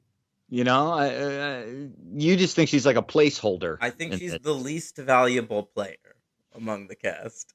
I don't agree at all. I think they have a great little rapport in the short time we get to know them. She's okay, but it could be literally. Look, I read that that part was supposed to be Stephanie Zimbalist. From Remington Steele. Yes, and apparently the Remington Steele was about to get canceled, and they renewed it. This is like a fucking Selick in Indiana Jones thing, because What? it was supposed to be Stephanie Zimbalist in RoboCop, and apparently Pierce Brosnan was set to do Living Daylights. I knew all that. And then they renewed Remington Steele for like its 7th season or something, and all of a sudden neither of them had those roles. Yeah, I mean, that is especially bad for Pierce Brosnan. Yeah. I mean, can you even imagine? I mean, that's but that all worked out fine because he got to come back 8 years later with Yeah. GoldenEye, and we got the awesome Timothy Dalton. And you know, I just gotta say, if Stephanie Zimbalist was in this movie, I don't think I'd notice. I don't even know her, man. Like, I don't think I've ever seen her in anything. So, I guess I don't have one, man. I guess I don't have one. I don't know who to give it to. Everybody in the movie's great. Yeah, I mean, I agree. I got nothing against Nancy Allen. It's just I know. the least valuable. I know. Yeah. All right, my Can't do- friend. You ready to move on to RoboCop 2?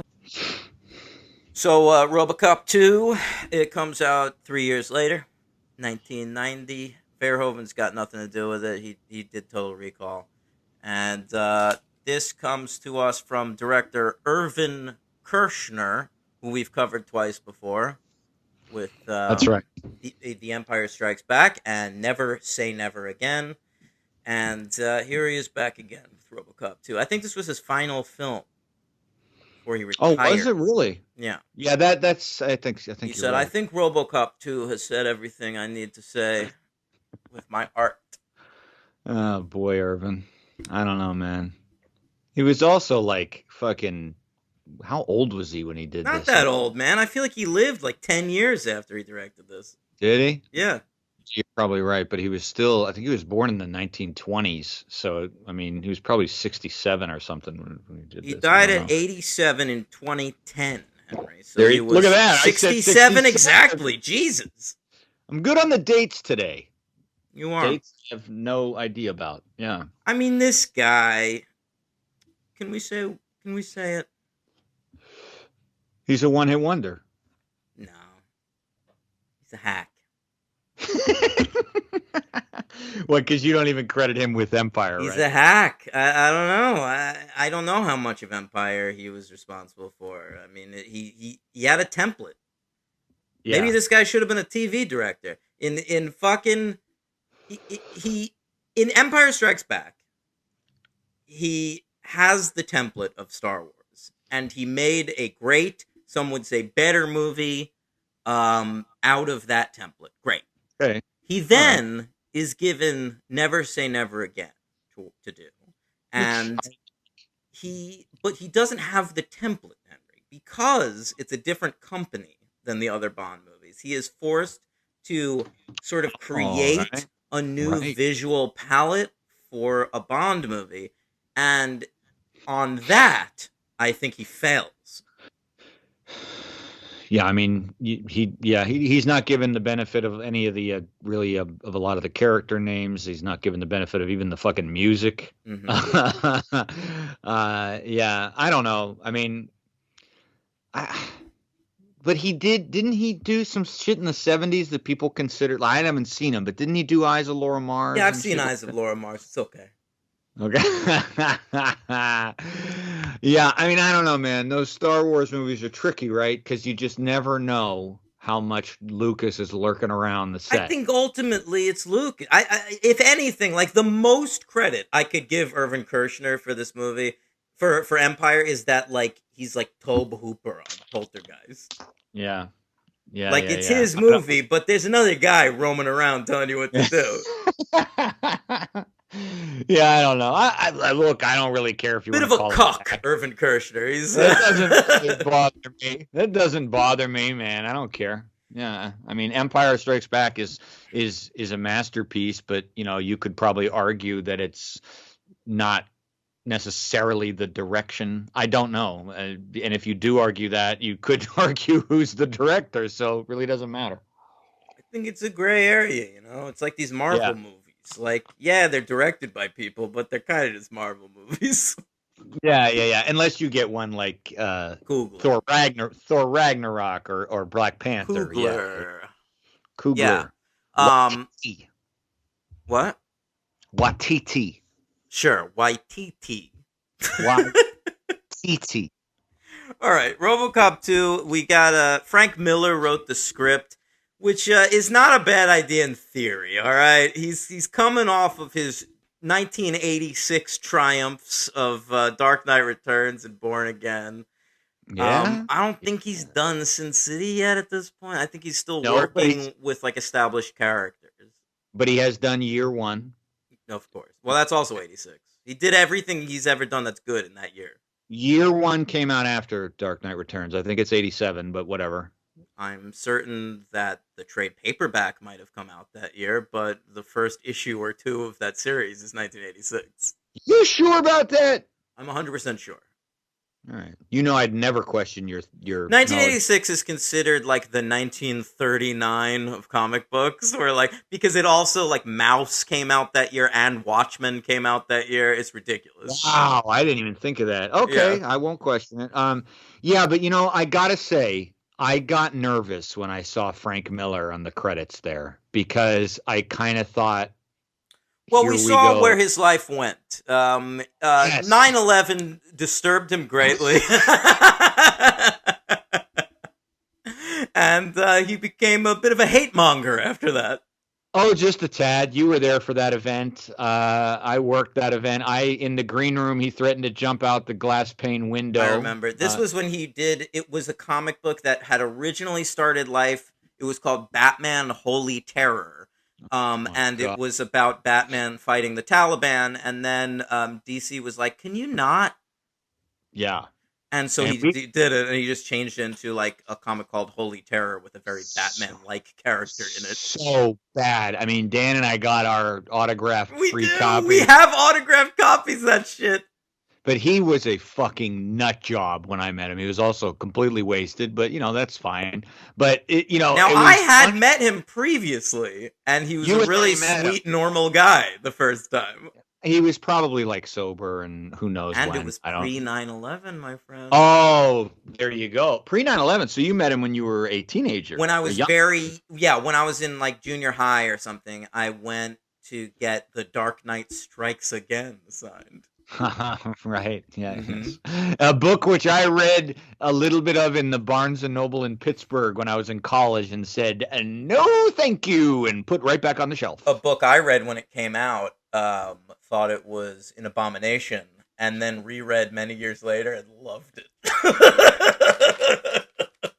I think without the weight of expectations, that comic's cool, man. Okay, all right. Well, I couldn't take it, but anyway, yeah. So we've both met Frank Miller personally. Yeah, he did ask me for a smokeless ashtray.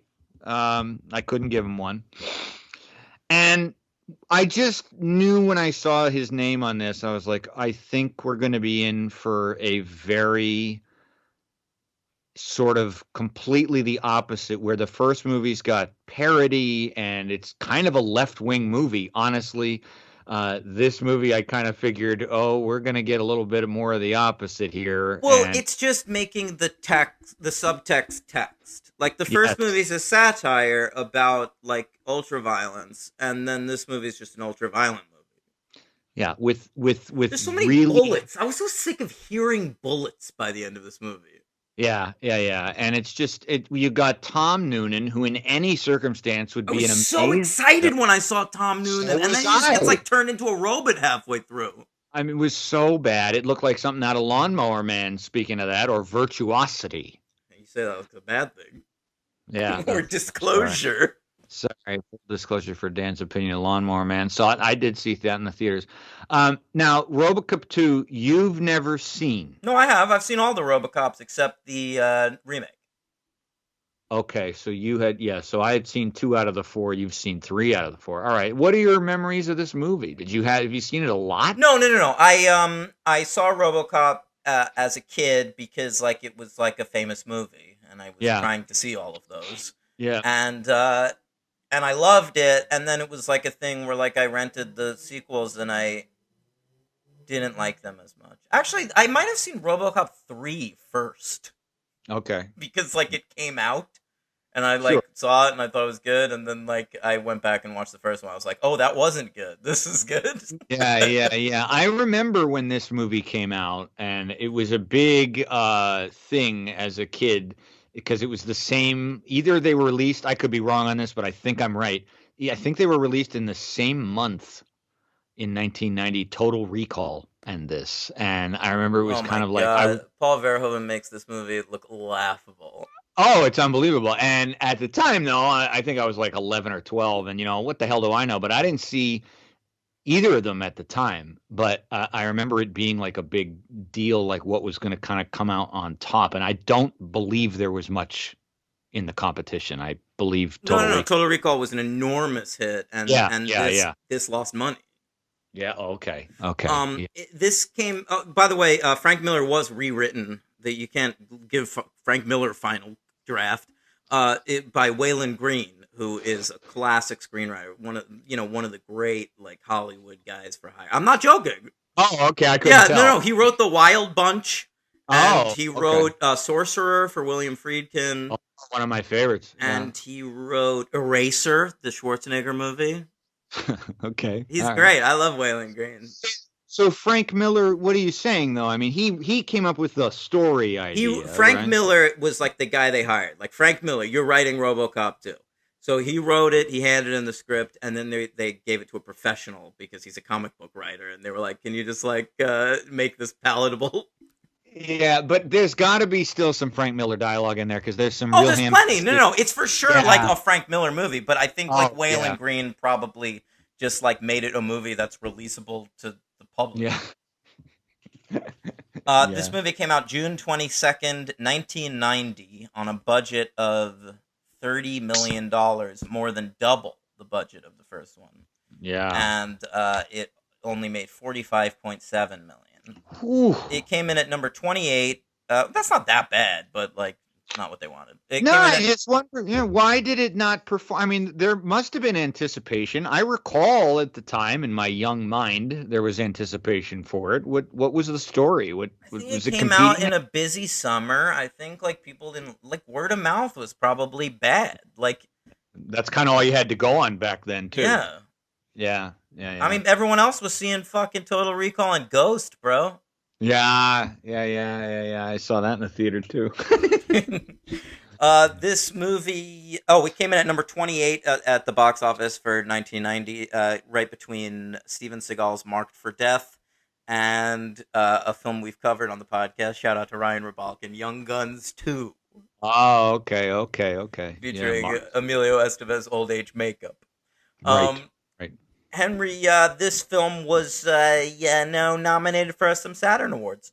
Oh, Jesus! I didn't certainly think no Oscars or BAFTAs. No, I just didn't think it. I didn't think it had anything. That's too bad. I mean, you don't need to play the Saturn theme again. Oh, well, you set me up like I did. Well, so, I wanted you to, but I mean. Well, how about you tell me what it got nominated for, and then we can always hear the theme at a certain point. All right, it was nominated. First of all, this was a weird year for the Saturn Awards because they took 1989 off. Oh. Okay. I don't know why, but they had some sort of weird discrepancy where they didn't have a ceremony in 1989, and instead of skipping it, the 1990 ceremony celebrated 2 years worth of movies. So every category had 1,000 nominations. FYI, we should probably cover that year for Award Bros. That'd be fantastic. Yeah. Because you got Ghostbusters 2 in 89. You got Batman. One of the weird things is you have Back to the Future Part 2 competing against Back to the Future Part 3. Oh my God, dude. Okay. All right. All right. So this was nominated for the Best Science Fiction Film of the Year and lost to Total Recall. Good. Mm-hmm. It was also... it was nominated for Best Visual Effects. It lost to Back to the Future Part 2. Good. They were like, we like the hoverboard stuff more than the train stuff. Fucking A. Yeah. Yeah. Yeah, right. Then Gabriel Damon, who is the child villain in this film. Now, he was nominated for Best Younger Actor. Best Young Acting Performance. That's great. That's great stuff. which Yeah. is something that the Saturn Awards always give out. And he lost to a very interesting thing, to Aiden Jodorowsky, who is Jodorowsky's son, Okay. that he apparently just put in this movie I've never seen called Santa Sangra. You've heard of that? Oh yeah. Yeah. Santa Sangra, very famous Yeah, movie. yeah. I think it might be on the Criterion Collection. I'm not sure. Yeah. But apparently he's like the lead of that movie, Jodorowsky's son. He never acted again. He's only in that movie, and he Wow. won the Saturn Award for that year. Jeez. Okay. Good. Very good to know. Mm-hmm. All right. And there you have it. That's the stats for RoboCop 2. So RoboCop 2, it starts promisingly, I would say, on a fake commercial, featuring John Glover, and I'm always excited to see John Glover in anything. I'm always excited to see him too, but right away, even that commercial, it's not tongue in cheek. It tries to be, but it doesn't pull it off. It's fucked up because Frank Miller actually does have like some tongue, like all the like newsy stuff in Dark Knight Returns would be good for the tone of RoboCop. Absolutely, but I don't think. I wonder if it's not his fault. I don't know that, but I don't think Frank Miller knows how to translate his material to a cinematic setting. But I'm going to give him the benefit of the doubt and say that perhaps this film had a sharper edge and that the studio sanded it down a little bit. Well, it might have. It might also, have. maybe Irvin Kershner's not the guy to do satire. No, and mixing Irvin Kershner and Frank Miller, not a great recipe. You know, the wrong ingredients are in that soup. But I mean, I just don't see. Turned into fucking Emerald for a second. That's right. That's right. Bam. Good one, bro. That was him, right? Oh yeah, you nailed it. Remember, you had a sitcom for a second. Oh no, I don't. Yeah, he played himself. I think that's what it was called.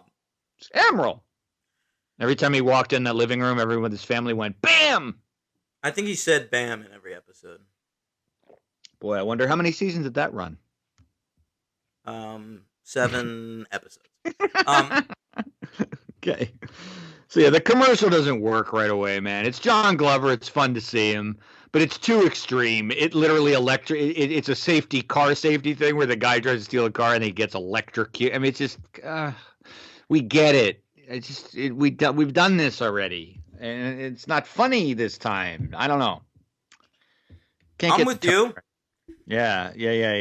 And basically, it's very similar in plot in terms of OCP, Omni Consumer Products, just trying to take over the city again, but this time a bigger project, essentially, right? They own the police department in the first movie, which was something we didn't even touch upon, a corporate privatization of the cops, which was fascinating to think about.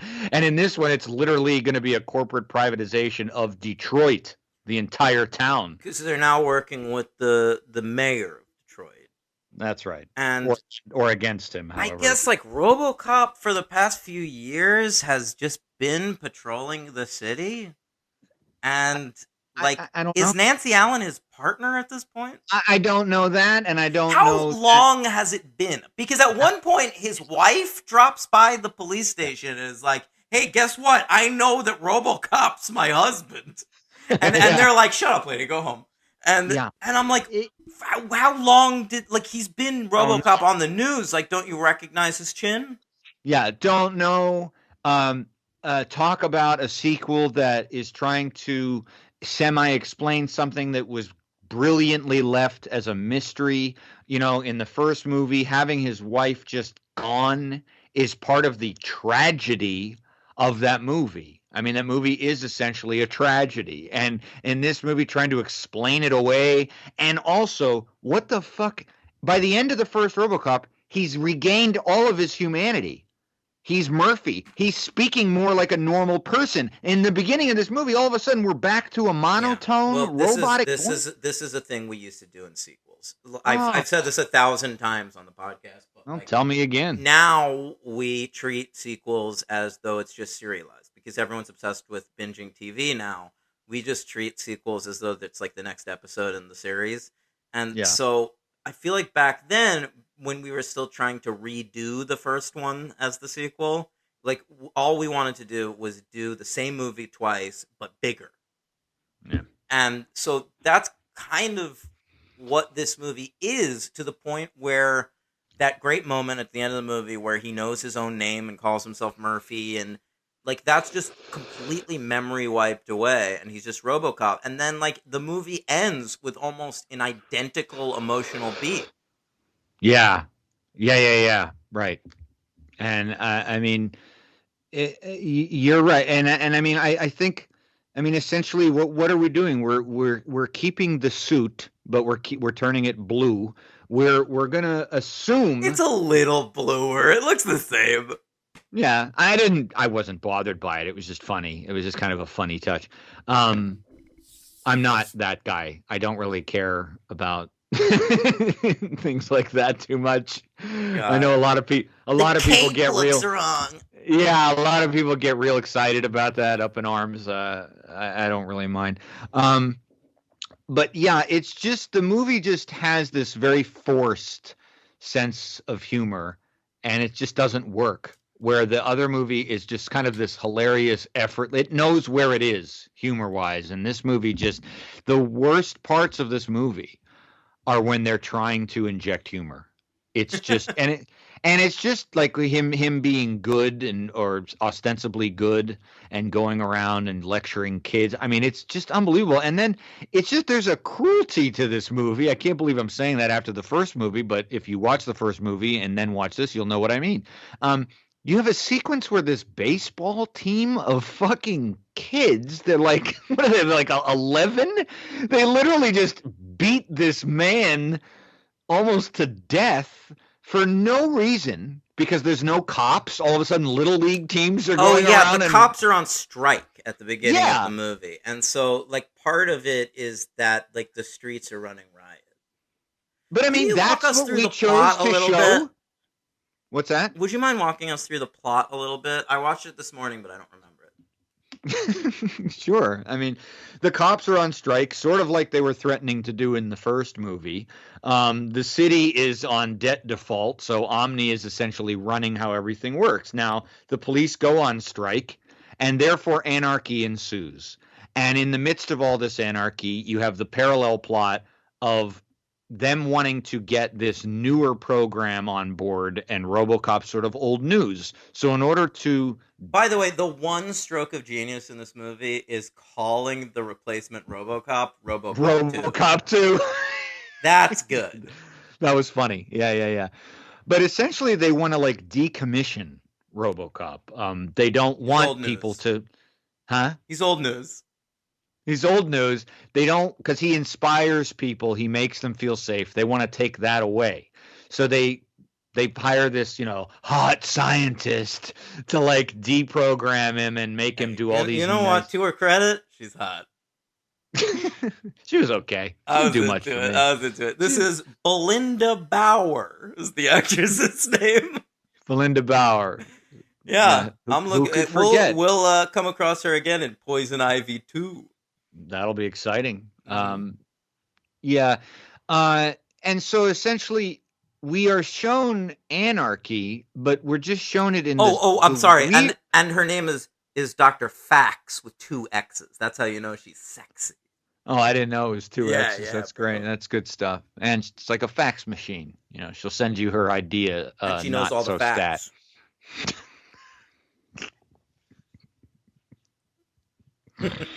Would have been so much better if her name would have been FACT. Miss Facts. Oh, that is good, man. Just the facts, ma'am. And this is where I thought of Frank Miller. In that Little League sequence, I was thinking I could totally see Frank Miller. You're right. Yeah, putting that in a comic and it working, like it being funny in a comic, like. For the screen, it just looks ludicrous. It looks like Kindergarten Cop with a bit of viciousness. Thereby, we come to the worst part of the movie, which is this fucking 12-year-old kid who is some sort of buddy or offspring spawn of Tom Noonan. I mean, nothing works about this kid. He's just like a sociopath kid. Like, they're trying to do, I guess, like, you watch Game of Thrones. Did you get up to Joffrey? Well, he's in the first season, sure. Yeah, I don't remember him in the first season. Anyway, I didn't really watch it that much. He's older. Is he older? Yes, he's at least like 15, 16. I thought he was like a I little mean, kid in that. Or so maybe he's No. more like Macaulay Culkin in The Good Son. Yeah, I mean that's what this is. This is like a child. I This know, isn't but see, if you pitched me RoboCop versus The Good Son, I'm so in. But like, this sucks. This is garbage. I mean, he's not even tall enough to drive his own vehicle. That doesn't Literally, bother me. he Listen, has. I don't think the idea of a kid villain is necessarily a bad idea. You could I do do. like a sociopathic kid who's like leading a mob or something. That's sort of interesting. But I just think this kid never came across menacing to me. Like it was almost like every time he cursed, I was like, this kid is excited to say that curse word. Absolutely. And again, I think it would work in a comic book, but it is not translatable to watch a kid leading a bunch of violent armed thugs, especially an occult like leader like Tom Noonan, who's got this cult drug following for this nuke drug. I mean, it just makes no sense. It's not believable. It doesn't have to be believable though. It's like it's not over the- relatable. It doesn't. I mean, I don't know. You didn't think it was that bad. I didn't think it was that bad. That to me, that's not the worst sin this movie commits. No, well, no, but it is absolutely in the top 5. The rest know who they are. Who are the rest? Tom Noonan's virtual face in Sure. in RoboCop 2. The absence of any villain whatsoever that's on even the scale. I'm giving you 3 choices to be as good as Miguel Ferrer, 3 choices to be as good as Kurtwood Smith or Herlihy or Ronnie Cox. Hurley's in the movie. He's in the movie, but he is too much the focus, and that's another problem that the movie has. Well, it's because they couldn't get any of the other villains back, and so they just gave all their lines to him. That's right, but that's another problem with the movie in that the end of the first RoboCop, he's not a good guy, Herlihy, but you are left with the impression that he has at least seen some sort of light because he left RoboCop. Exactly. He's got some sort of like moral fucking compass, yeah, because he lets Ronnie Cox get killed. Yeah, and he tells RoboCop, great shooting, what's your name, get to work, all that bullshit. Murphy. So that's erased, and I don't know, man. I just think the movie's a disaster on the level. It's not that bad. I think it is. I think it's RoboCop 3. Yeah, I think it's a disaster because I just think we did Street Fighter last week, and Street Fighter, the original, doesn't work for many reasons and on many levels. And I think on this movie, where I think a sequel to RoboCop, for all intents and purposes, should at least function in at least a serviceable way, or even to the point where like a Beverly Hills Cop 2, where you're like, all right, it's not as great as the original, but it's got a visual flair. It's got, so it's got Brigitte Nielsen. It's got, some cool shit in there. To me, this is almost a Beverly Hills Cop 2. Oh, this isn't even close to me. Beverly Hills Cop 2 is you're giving it to another director who knows how to put a set piece together. You're taking away some of the comedy. You're amping up some of the action. And that's what this movie's trying for. It's just not as good. Irvin Kershner's not as good a filmmaker as Tony Scott. The villains are worse. The action's not as fun. Like, Beverly Hills Cop 2 is a much...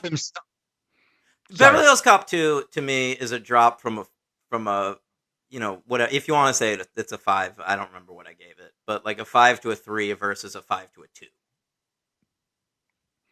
Yeah, I'm going. Well, are we there? I mean, I want to talk about the movie more, but it's okay. Are you giving this movie a 1? I am.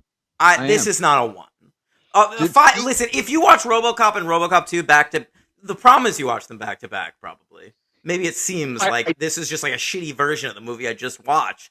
But like I watched it a couple of days later. It's recognizably a RoboCop movie, and it's doing some fun things. It's just, it doesn't really work, and it's way too long. I just, for me in this movie, I mean, one of the reasons it qualifies for me as a 1 is nothing works. Nothing in the movie. I don't think that's true. Yeah. Things worked for me. I sort of liked the stuff with the mayor. I liked the stuff with Tom Noonan before he turns into a robot. I mean, I'm looking through the cast or whatever. My MVP, Galen Gorg as Who the Angie. fuck is that? Who's that? The female henchman of Tom Noonan? Yes. You are grasping at straws, man. Yeah, she's fine. I mean, my MVP's fucking Nancy Allen because I had nothing else to string to here. I had nothing to hold on to. Nancy Allen. Peter Weller isn't even that good. I mean, he can't even do anything. He is lost in this movie. He's completely lost. The kid is my LVP.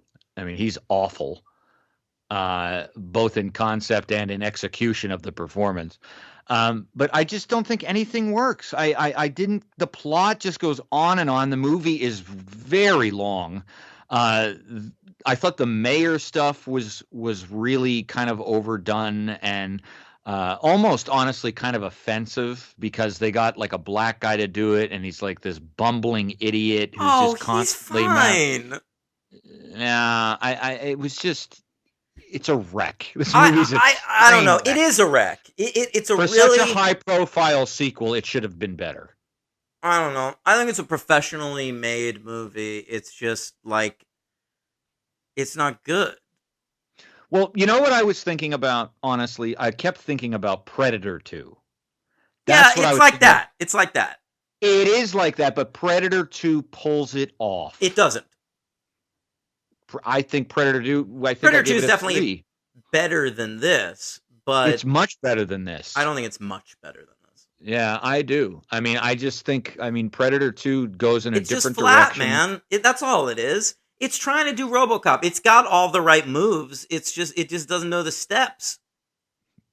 That to me makes a very bad movie in this particular case. But I mean, we both didn't like the movie. I just really didn't like it. Where you were kind of like still, I guess, somewhat entertained by some of it. No, I mean, like it's just like I never want to watch this. Like if I'm gonna put on a RoboCop movie, it's 10 times out of 10 it's gonna be the first one. But like if we're talking about sequelizing movies, and we are because we're recording a podcast called The Franchise that is a comedy podcast about movie sequels. And so is it like a mid-placement ad for ourselves? Sort of like I'm resetting, you know? Episode 224 is what we do. Right. I just think that this is an attempt to replicate the success of the first one, and it's a failure. Like, it's not a disaster. It's not like fucking Home Alone 4 or something. It's like Home Alone 2. It's like we're doing Yeah, which for me is about the same. But I mean, I think of Die Hard 2 and I think of Predator 2 all the same year, by the way, as this. And I just think those two hands down succeed on an original idea pushed to another level. And this one, I was honestly what it is too is this I was but Henry, but this is but that's exactly what this movie's trying to do. It just fails. I know that, but it fails. Yeah. So therefore I don't think it falls on its face. I think it's an attempt at like a Die Hard 2, with like a not as good, but like, hey, check it out, it's another RoboCop. But well, I never thought I'd say this because it's usually you saying this to me, but I think you're being too kind. I don't think it's that bad. I think it's all right. I just think it's terrible. I think if I was, and you know, I think possibly if I was reviewing something, if this was some kind of standalone movie, which is always an interesting question, I think, to ask, what would I think of it then? But I mean, this movie just doesn't work on any level to me. But here's, they bring back stop motion, which I think is a crucial element in the tone of the first movie. And I like that they do that. There's no digital bullshit in this movie. There's not much you can do in 1990 other than stop motion, is there? You could do liquid metal. Not yet. Yeah, I guess. That's not there yet. Or puppets or something. But like they use stop motion. It's cool. And the design work, I think, is fine. I think Irvin Kershner is fine with that. Well, he's always good with that. Yeah, exactly. Yeah, but I mean, I think also I think the RoboCop 2 robot looks cool. And the fight between them at the end goes on too long, but it's actually not a bad fight. It's not terrible fight, but it's just a pointless fight. I don't care anymore. No, at of that course you don't point. care, but at that point you're just watching it and it's like, hey, look, those two robot cops are fighting. That's fun. But the other thing is you got Tom Noonan, you got Francis Dollarhide as your villain, and he's just wasted in this movie. Oh my He gets god. Well, listen, a cardinal sin of this movie is killing him. I mean, he turns into a robot or whatever, but like they Right, knock him yeah. off halfway through the movie, and then the main villain's the kid, and yeah. that doesn't work. No. Also, what's that? There's that police officer Duffy we're spending a lot of time with for no reason.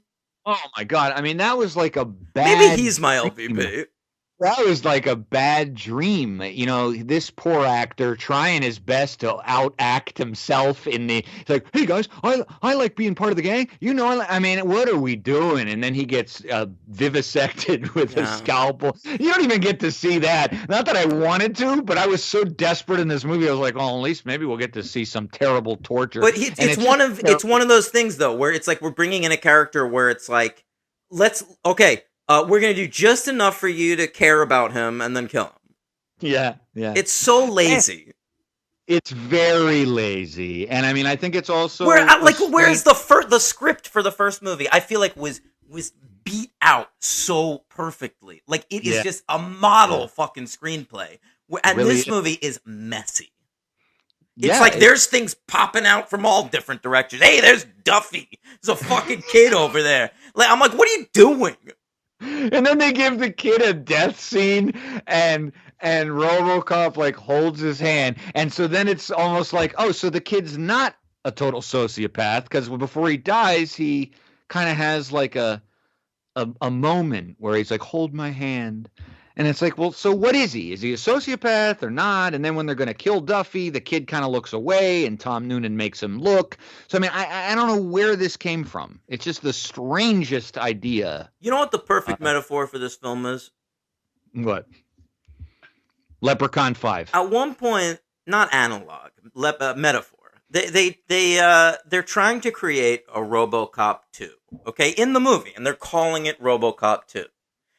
And the first few attempts are these like really cool design jobs, and then like they kill themselves. Like that's a problem in this movie. The RoboCop 2s keep killing themselves.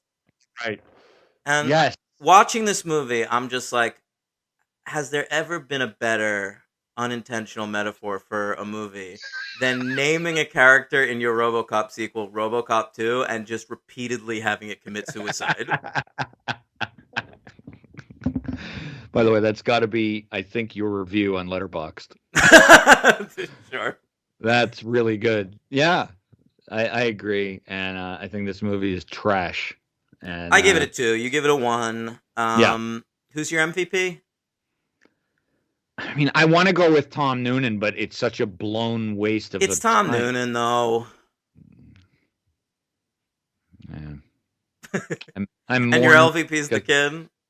Yeah, I mean, I said my MVP was Nancy Allen. Oh, you know else why it was Nancy Allen? Because I read that Irvin Kershner treated her like shit. I read that too. God damn it. Yeah. Was it impossible? It was just impossible to be a woman in Hollywood. And God, she should have called up her husband and been like, "Hey, Bri, can you straighten this guy out?" It is sort of a fucked up move that like Irvin Kershner came in and was like, you know what this movie needs? Sexier ladies. yeah, I know. Oh God, what a prick. But yeah, I mean, I don't know. I'm gonna stick with Nancy Allen for my MVP. Tom Noonan's a wasted guy on here, so I can't. I don't want to. Still the most valuable player. I got the most enjoyment out of this movie when he was on screen, even when he was a robot. If he hadn't become a robot, he'd be a shoo-in for sure. Shoo-in, he'd be my MVP. I thought he would make it to the end as a crazy drug dealer, but he didn't. So no. All right. I had the same thought too. Like it's Francis Dollarhide. Like he's one of the great villains ever. In almost anything he's in. I mean, even in bit parts, Tom Noonan is a cultivated. Everyone loves him. My favorite Tom Noonan performance is what? Synecdoche. I think he's incredible in that movie. Oh, he's great. I forgot about that. Mm-hmm. He's got a very minor role in Heat. and he's great in that. I don't recall. Michael Mann. Oh yeah, that's right. That's why he's in it. Yeah. All right, I have to look HP. up Tom Cruise to see what I've seen him in. But anyway, yep. All right. Anything else you want to say? I'm good. All right. So these are so far ranked 1-2, I would say. I would say that's correct. All right, great.